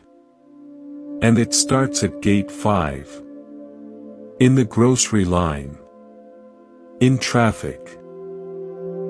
In all the ordinary moments where life gives us the chance to choose who we want to be. There's a particular kind of suffering that comes from wanting things to be just right. Not good enough, perfect. Not trying their best, doing it exactly the way you would do it. Not learning and growing, already there, already flawless, already meeting the standard that lives so clearly in your mind and somehow refuses to manifest in reality. If you've ever tried to teach someone something you care deeply about, you know this suffering. You show them how to do it carefully, precisely, with all the details that matter to you. And then you watch them do it their way, which is not your way, which is not the right way, which is frankly a bit painful to witness. Maybe it's teaching your child to tie their shoes, and they do it with the loops all wrong. Maybe it's training someone at work, and they keep missing the steps you've emphasized 3 times. Maybe it's showing a friend how to cook your grandmother's recipe, and they add the ingredients in the wrong order. The tightness comes immediately, doesn't it? That squeeze in your chest, that urge to correct, that voice in your head saying, "No, not like that. Like this," while you try to maintain a patient smile. And underneath that tightness is a story. If they would just do it right, if they would just listen, if they would just care as much as you care, everything would be better. The problem isn't your perfectionism. The problem is their inability to meet your completely reasonable standards. This is such familiar territory for most of us. This belief that the world would be better if everyone would just do things correctly, which really means, do things our way.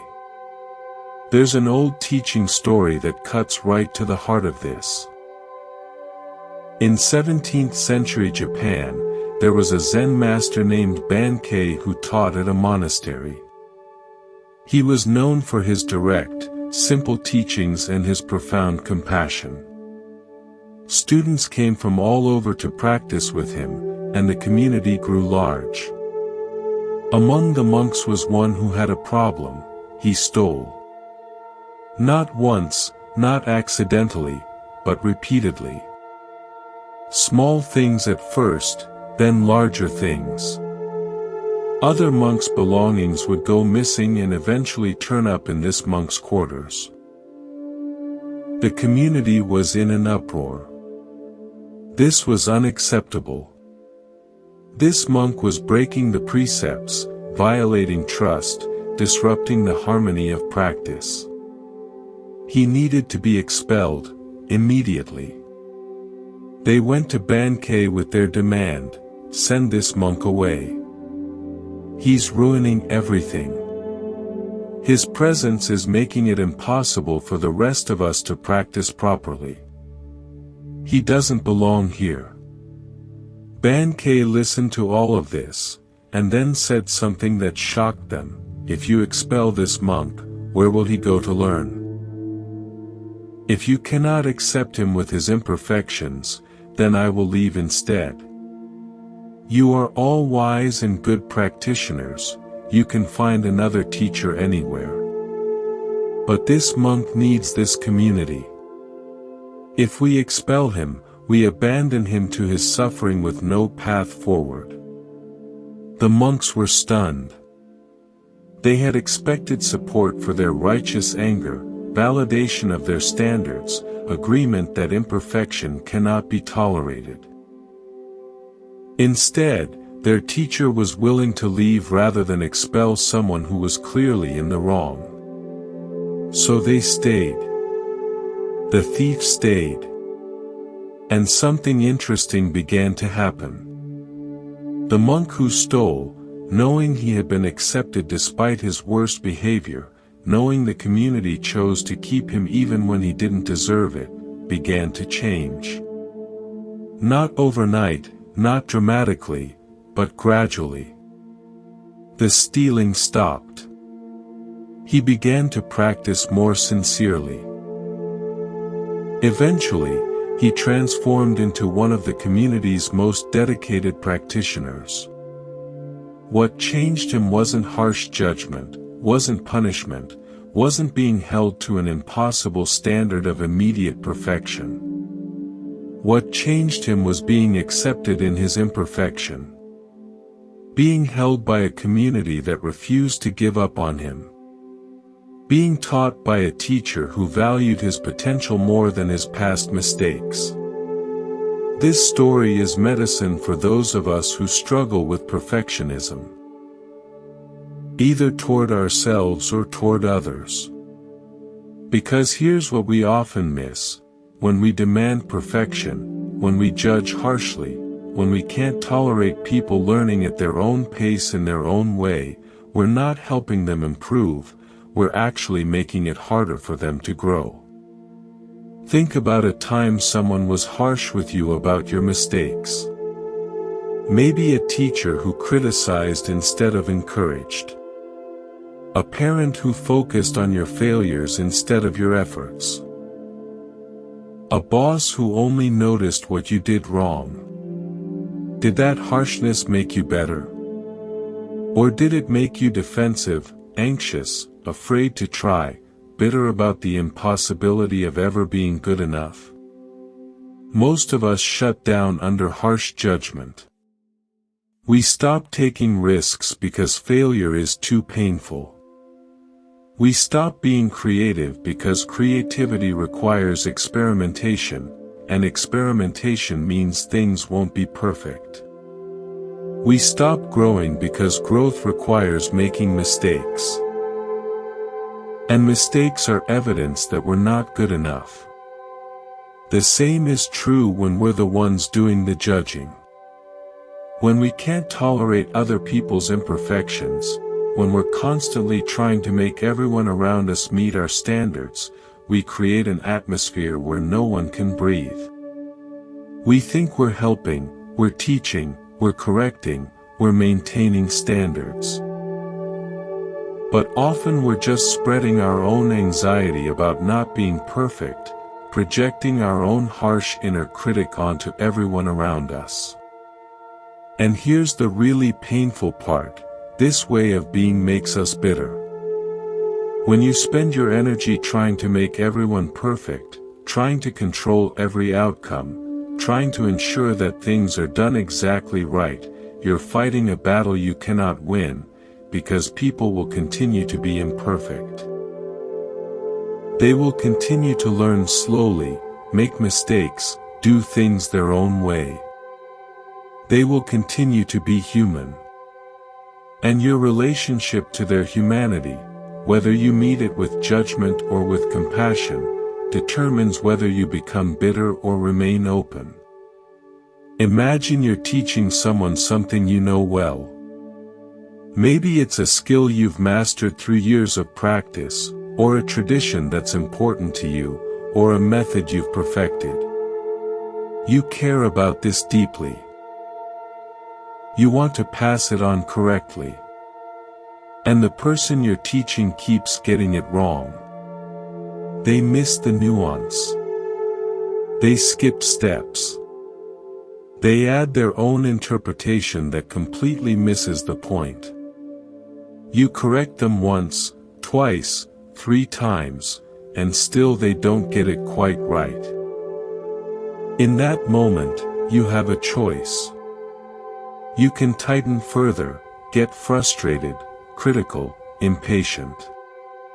Why aren't you listening? Why can't you do it the way I showed you? This isn't that hard. And watch as your harshness makes them more nervous, more likely to make mistakes, more closed to actually learning.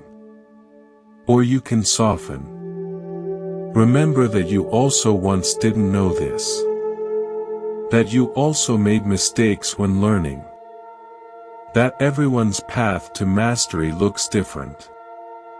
You can ask yourself, am I teaching from love right now, or from judgment? Am I offering help, or am I trying to control?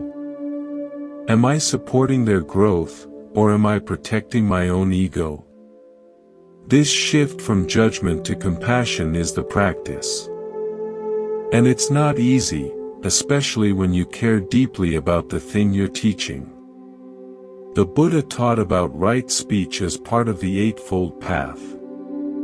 Speech that is truthful, that is kind, that is helpful, that is timely. All four of these together. Not just truthful, but also kind, not just helpful, but also timely.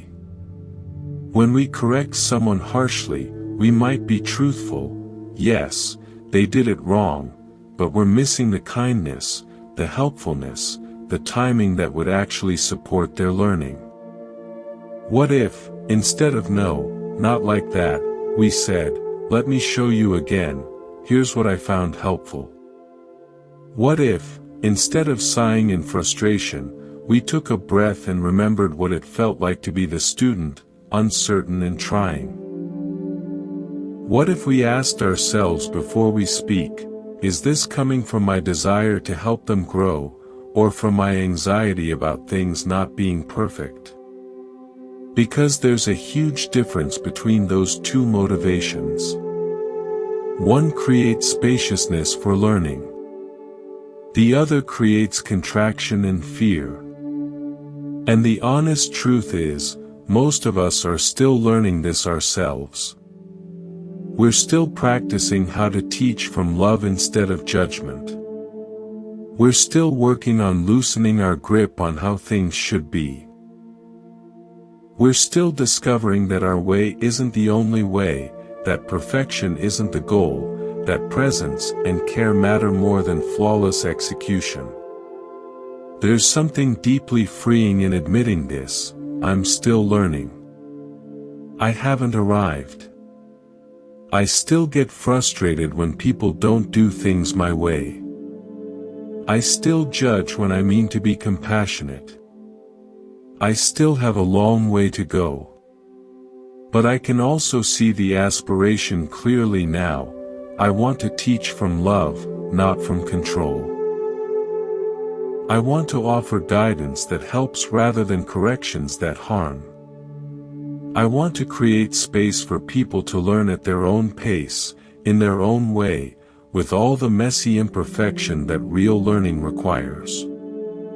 Like Ban K, who was willing to lose his whole community rather than abandon one struggling monk, that's the direction, valuing people over perfection. Choosing compassion over correctness. Accepting that growth happens in its own time and cannot be forced. This doesn't mean we never teach, never correct, never have standards. It means we check our motivation first. Are we correcting because it will genuinely help this person, or because their imperfection is making us uncomfortable? Are we teaching because we want to support their growth, or because we need them to validate our way of doing things? The next time you find yourself frustrated by someone's imperfection, whether it's a student, a child, a coworker, a partner, even yourself, pause for a moment. Feel the tightness of wanting things to be different. Notice the judgment rising. And then ask, what would Ban K do? Would he expel the imperfection, or would he make space for it? Would he demand immediate perfection, or would he trust the process of gradual transformation? Would he teach from control, or from love? The answer shapes not just the moment, but the relationship. Not just the interaction, but your own heart. Because when you choose compassion over judgment, you free both of you, them from the pressure of impossible standards, and you from the suffering of constantly fighting against reality. And gradually, in choosing this again and again, you become someone who can hold imperfection without tightness, who can teach without controlling, who can care deeply about standards while caring even more deeply about people. That's the practice. That's the aspiration. Not perfection, but presence. Not control, but compassion. Not judgment, but the kind of spacious love that says, "You're learning. I'm learning. We're all still learning." And that's exactly as it should be. There's a voice that most of us carry, so constant we barely notice it anymore. It speaks in the morning when you look in the mirror. It speaks when you scroll through social media and see everyone else's curated perfection.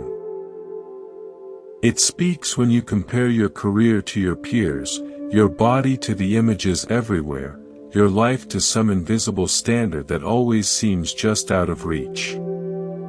The voice has many variations, but the message is always the same: you're not enough. Not successful enough. Not attractive enough. Not accomplished enough. Not spiritual enough. Not healed enough. Not productive enough. Not peaceful enough. Not present enough. Not enlightened enough. You need to be more, do more, fix more, achieve more, transform more.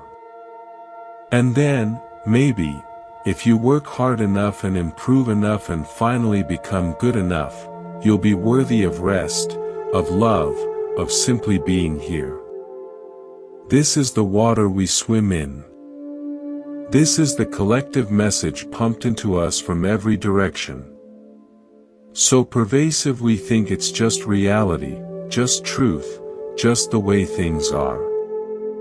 But what if it's not? What if this message, this relentless not enough that drives so much of our striving and our suffering, is not truth at all, but rather a story? A cultural invention? A mechanism that benefits some while exhausting everyone? Think about who profits from you believing you're not enough. The entire advertising industry is built on creating dissatisfaction. You're shown an image of what you should look like, what you should own, how you should live, and the gap between that and your current reality creates a hunger. That hunger drives consumption. Buy this product, this service, this lifestyle, and finally you'll be enough.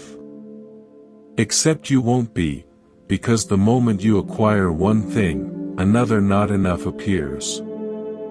The moment you achieve one goal, the goalposts move. It's designed to be endless, because satisfied people don't keep buying, don't keep striving, don't keep feeding the machine. But it's not just advertising. It's deeper than that, more systemic.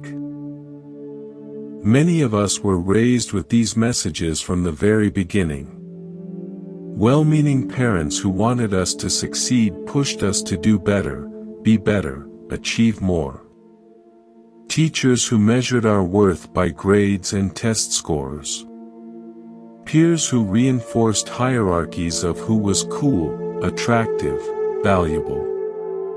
We learned early that love and acceptance were conditional on performance, on achievement, on being a certain way.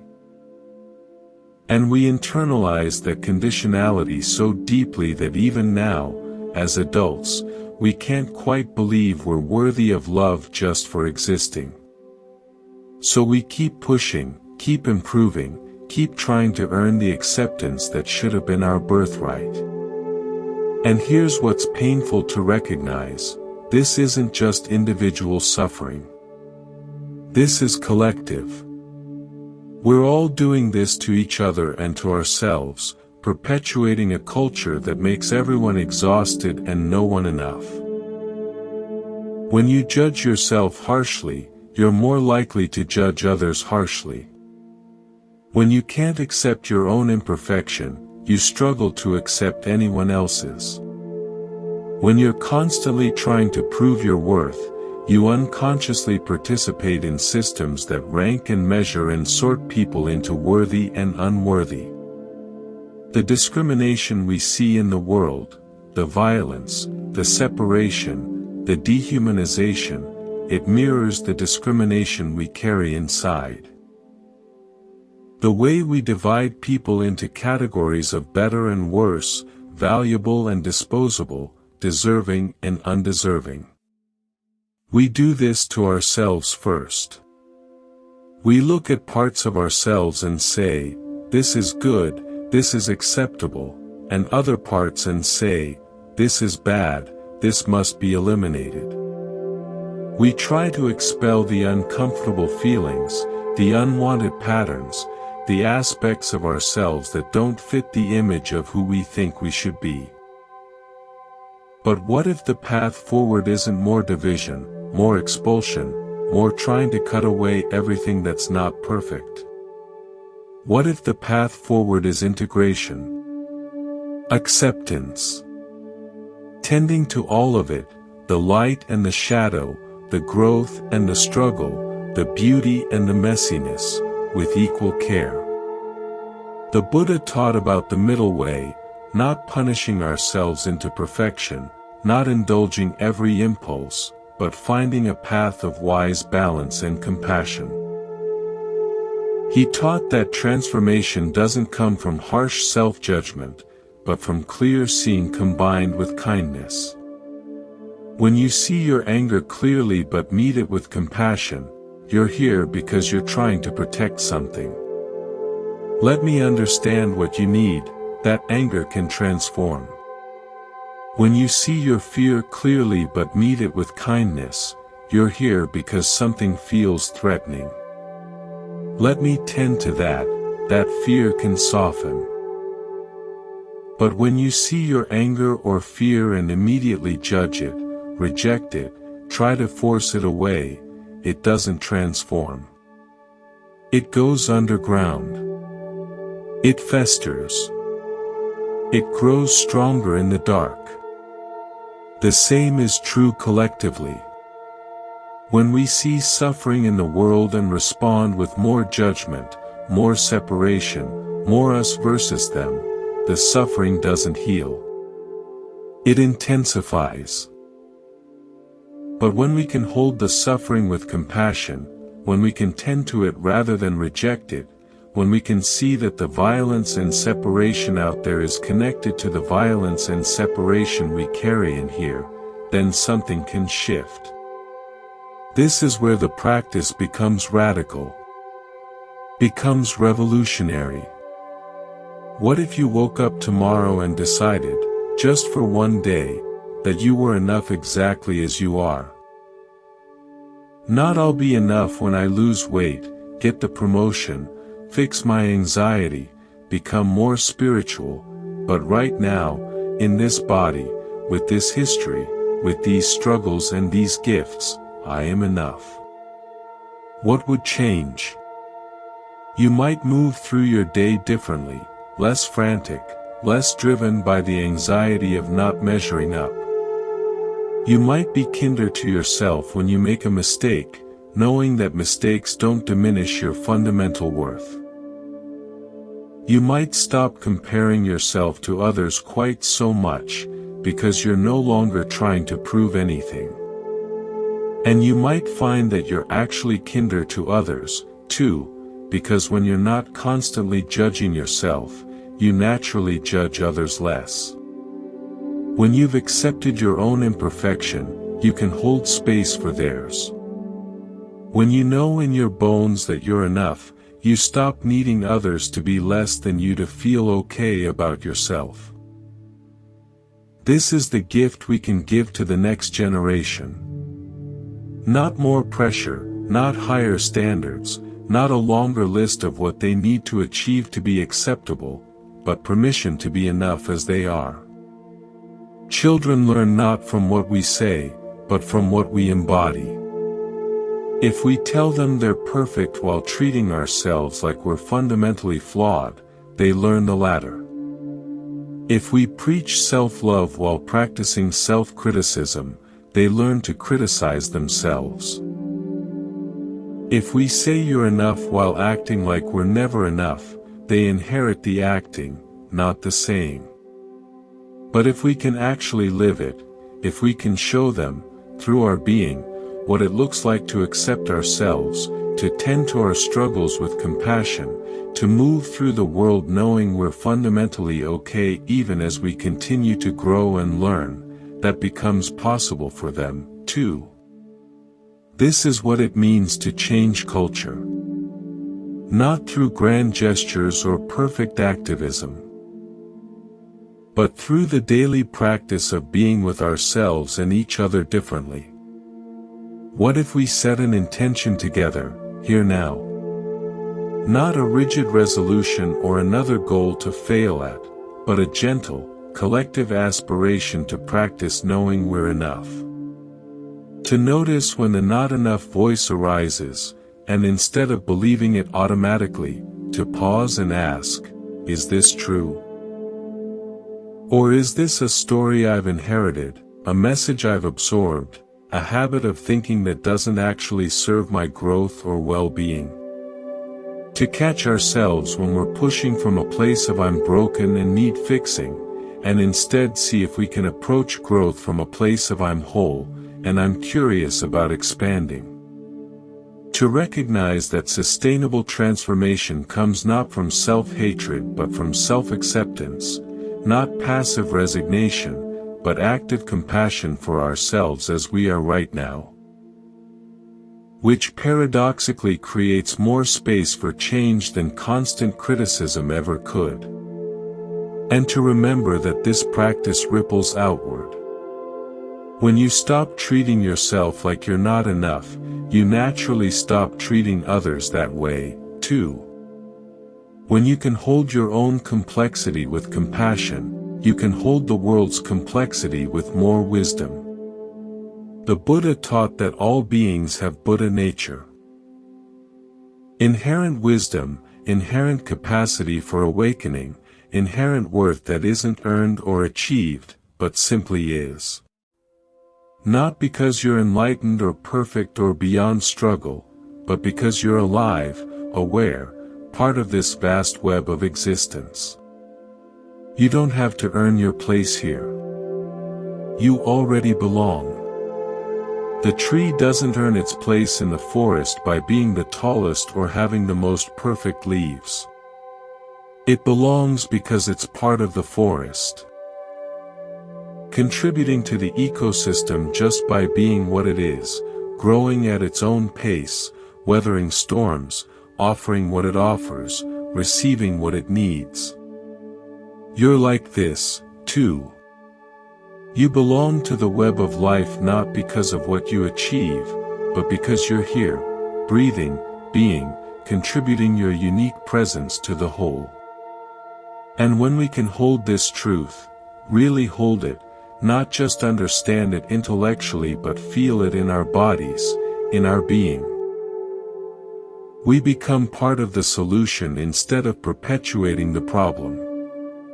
We become people who build bridges instead of walls, who create connection instead of division, who tend to suffering instead of pushing it away, who offer acceptance instead of constant judgment.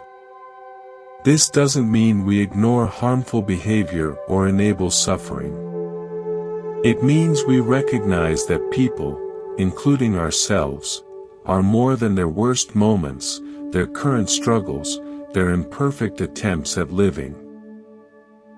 We hold both accountability and compassion, both standards and acceptance, both the aspiration to grow and the recognition that we're fundamentally okay right now. So as this year ends and another begins, as we think about intentions and aspirations and who we want to become, let's start here. Not with another list of how we need to fix ourselves, but with this simple, revolutionary statement. I am enough. You are enough. We are enough. Right now. With all our imperfections and incompleteness. With all our struggles and our growth still happening. With all the ways we haven't figured it out yet. We are enough. This doesn't mean we stop growing or learning or working toward things. It means we do those things from a foundation of wholeness rather than from a wound of inadequacy. We grow because we're curious and alive, not because we're broken and need fixing. And when we live from this place, when enough of us live from this place, culture itself begins to shift. The collective consciousness changes. The water we're all swimming in becomes a little less toxic, a little more nourishing. This moment right here is your contribution to that shift. Not someday when you're finally perfect. Not after you've achieved all your goals. Not when you've healed completely from everything that's ever hurt you. Now. In your willingness to consider that maybe, just maybe, you've been enough all along. And as you offer this to yourself, you're offering it to everyone around you. Permission to be human. To be imperfect. To be in process. To be enough while still becoming. That's the gift. That's the practice. That's how we change not just ourselves, but the world we're creating together. One moment of self-acceptance at a time. One breath of knowing we're enough exactly as we are. Right now, as you listen to these words, your heart is beating. Feel it for a moment. That steady rhythm. That pulse of life moving through you without any effort on your part. It beats while you sleep, while you work, while you worry, while you rest. It's been beating since before you were born, in the darkness of your mother's womb. And it will beat until the moment your life completes. But your heartbeat isn't solitary.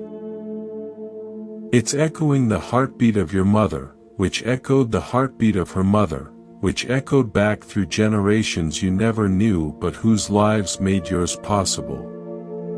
Every breath you take contains atoms that once moved through their lungs.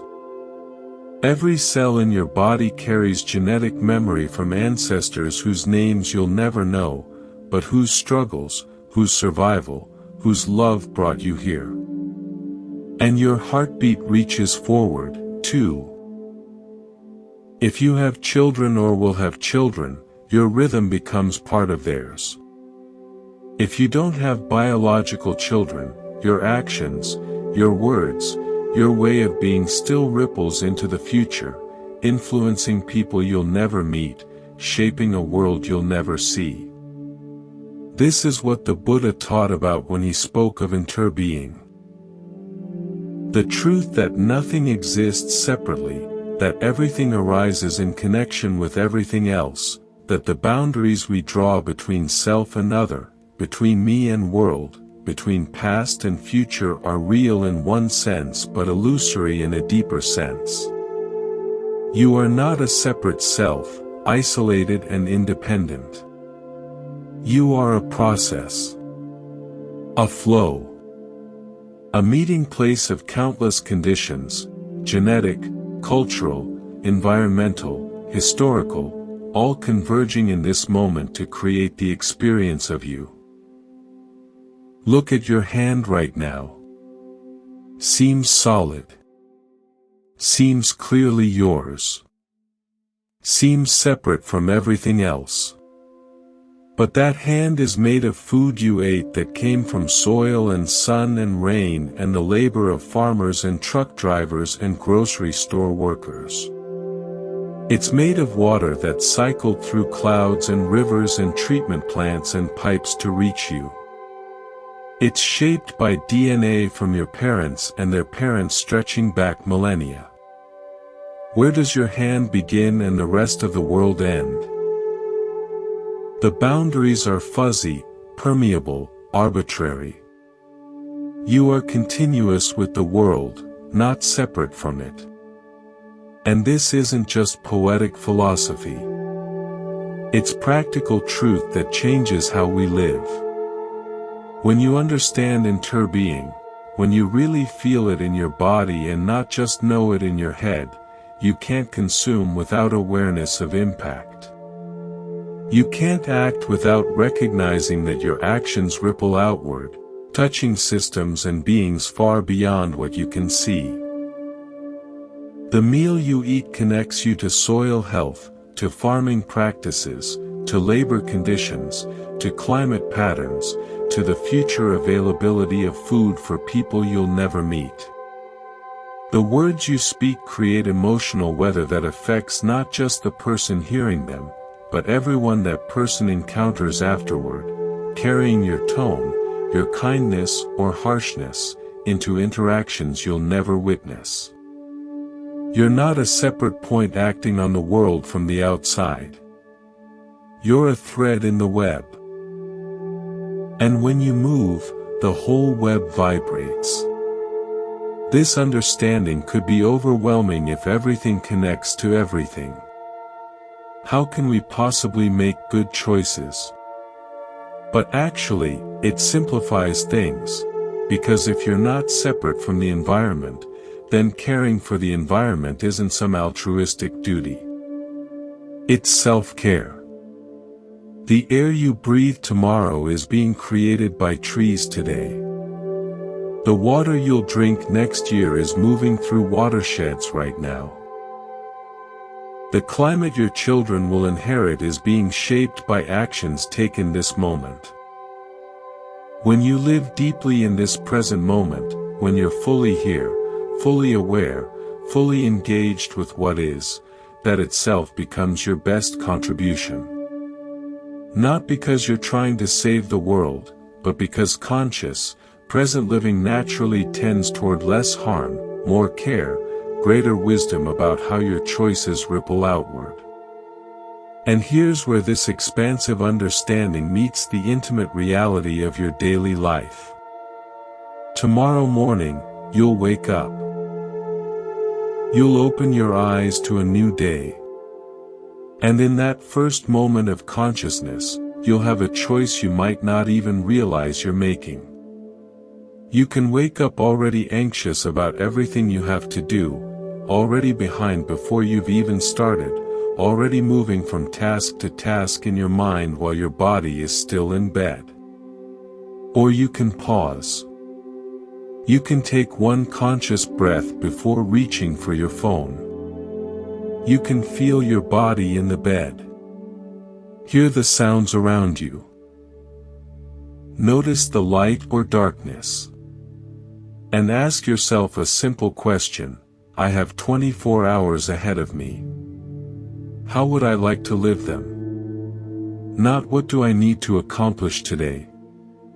Not how will I get through everything on my list, but how would I like to be as I move through this day?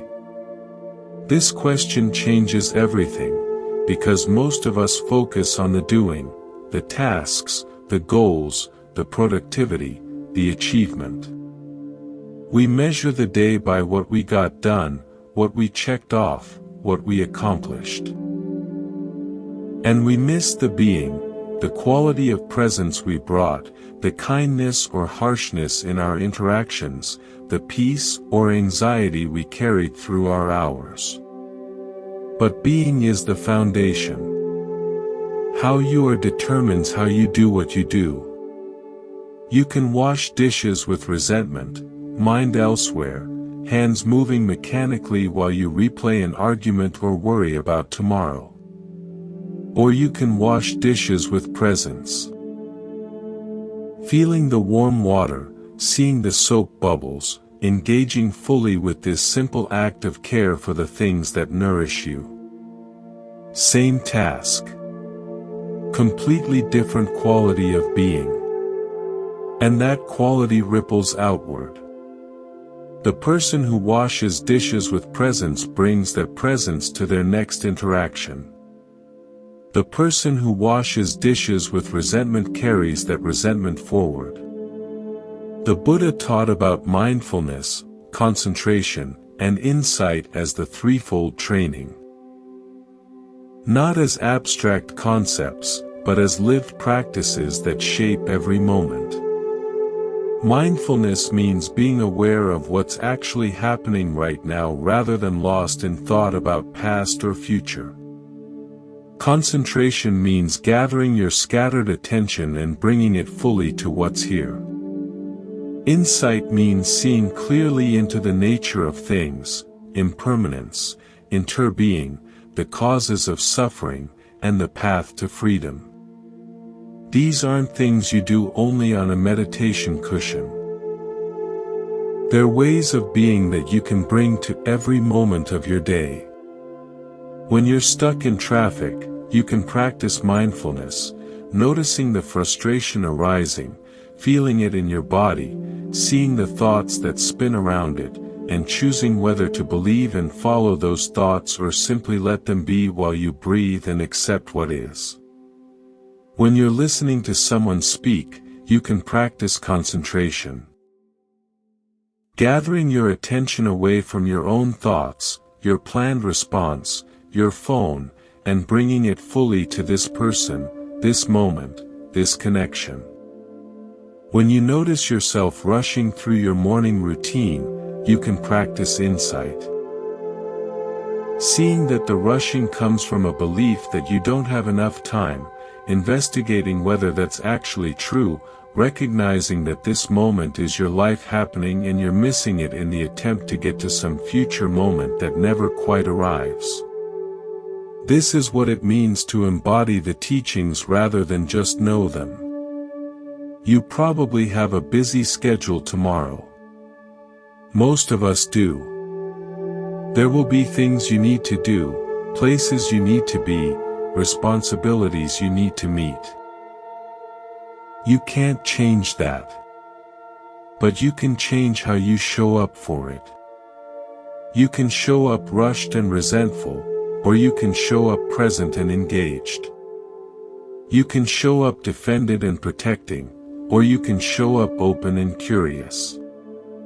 You can show up already exhausted from everything you think you should be, or you can show up as you actually are, enough for this moment.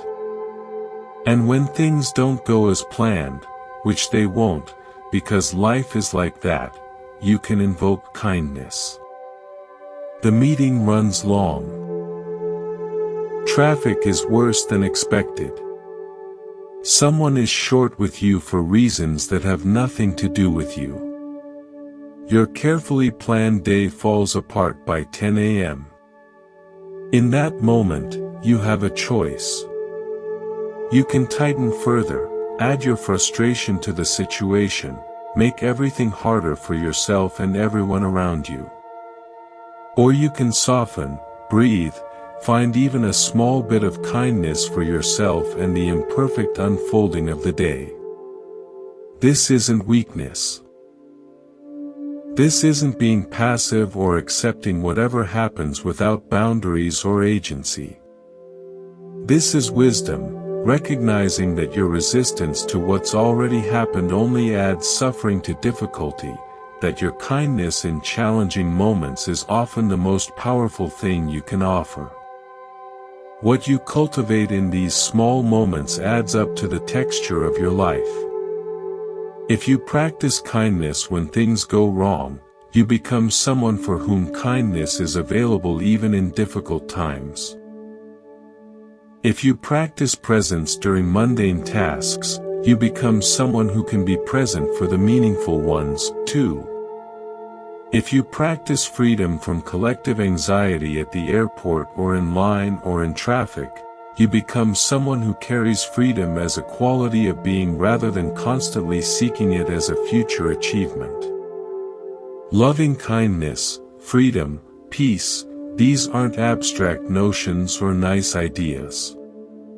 They're ways of being that you develop through practice. Through choosing them again and again in small moments until they become woven into the fabric of who you are. And this is your gift to the web. Remember, you're not separate. Your state of being affects everyone around you. Your anxiety contributes to collective anxiety. Your peace contributes to collective peace. Your presence makes presence more available to others. Your kindness ripples outward in ways you'll never fully track. So when you ask yourself tomorrow morning, how would I like to live these 24 hours, you're not just asking for yourself. You're asking for everyone your life will touch today. Everyone who will feel your presence or your absence. Everyone who will be affected by whether you show up rushed and defended or present and open. The new year ahead is an open canvas.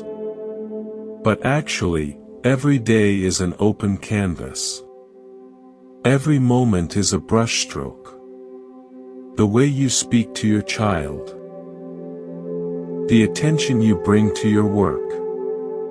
The patience or impatience you carry through the grocery store. The awareness or unconsciousness you bring to what you consume and how you move through the world. You don't need to make grand gestures or dramatic changes. You don't need to wait until you're somehow better or more healed or more enlightened to start painting. You're already painting, every moment. The only question is whether you're doing it consciously or unconsciously, with awareness or on autopilot, with care or with carelessness. The Buddha taught that we're always practicing something. If we're not practicing presence, we're practicing distraction. If we're not practicing kindness, we're practicing harshness. If we're not practicing freedom, we're practicing being pushed around by every impulse and anxiety. So what will you practice tomorrow? Not for the whole day. That's too ambitious, too set up for failure. Just for one moment. The moment you wake up. Or the moment you wash your face. Or the first time someone speaks to you. Just one moment where you pause and ask, how would I like to be right now?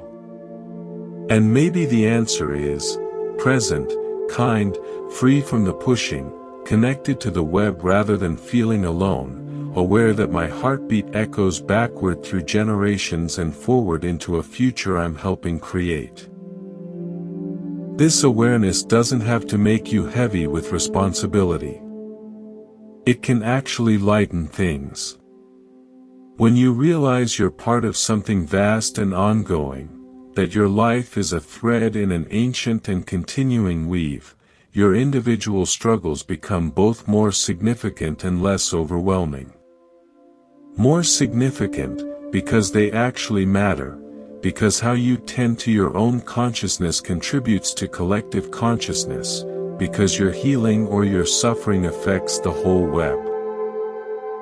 Less overwhelming, because you don't have to do it all alone, because you're held by the same web you're part of, because the wisdom and strength of countless beings flows through you whether you realize it or not.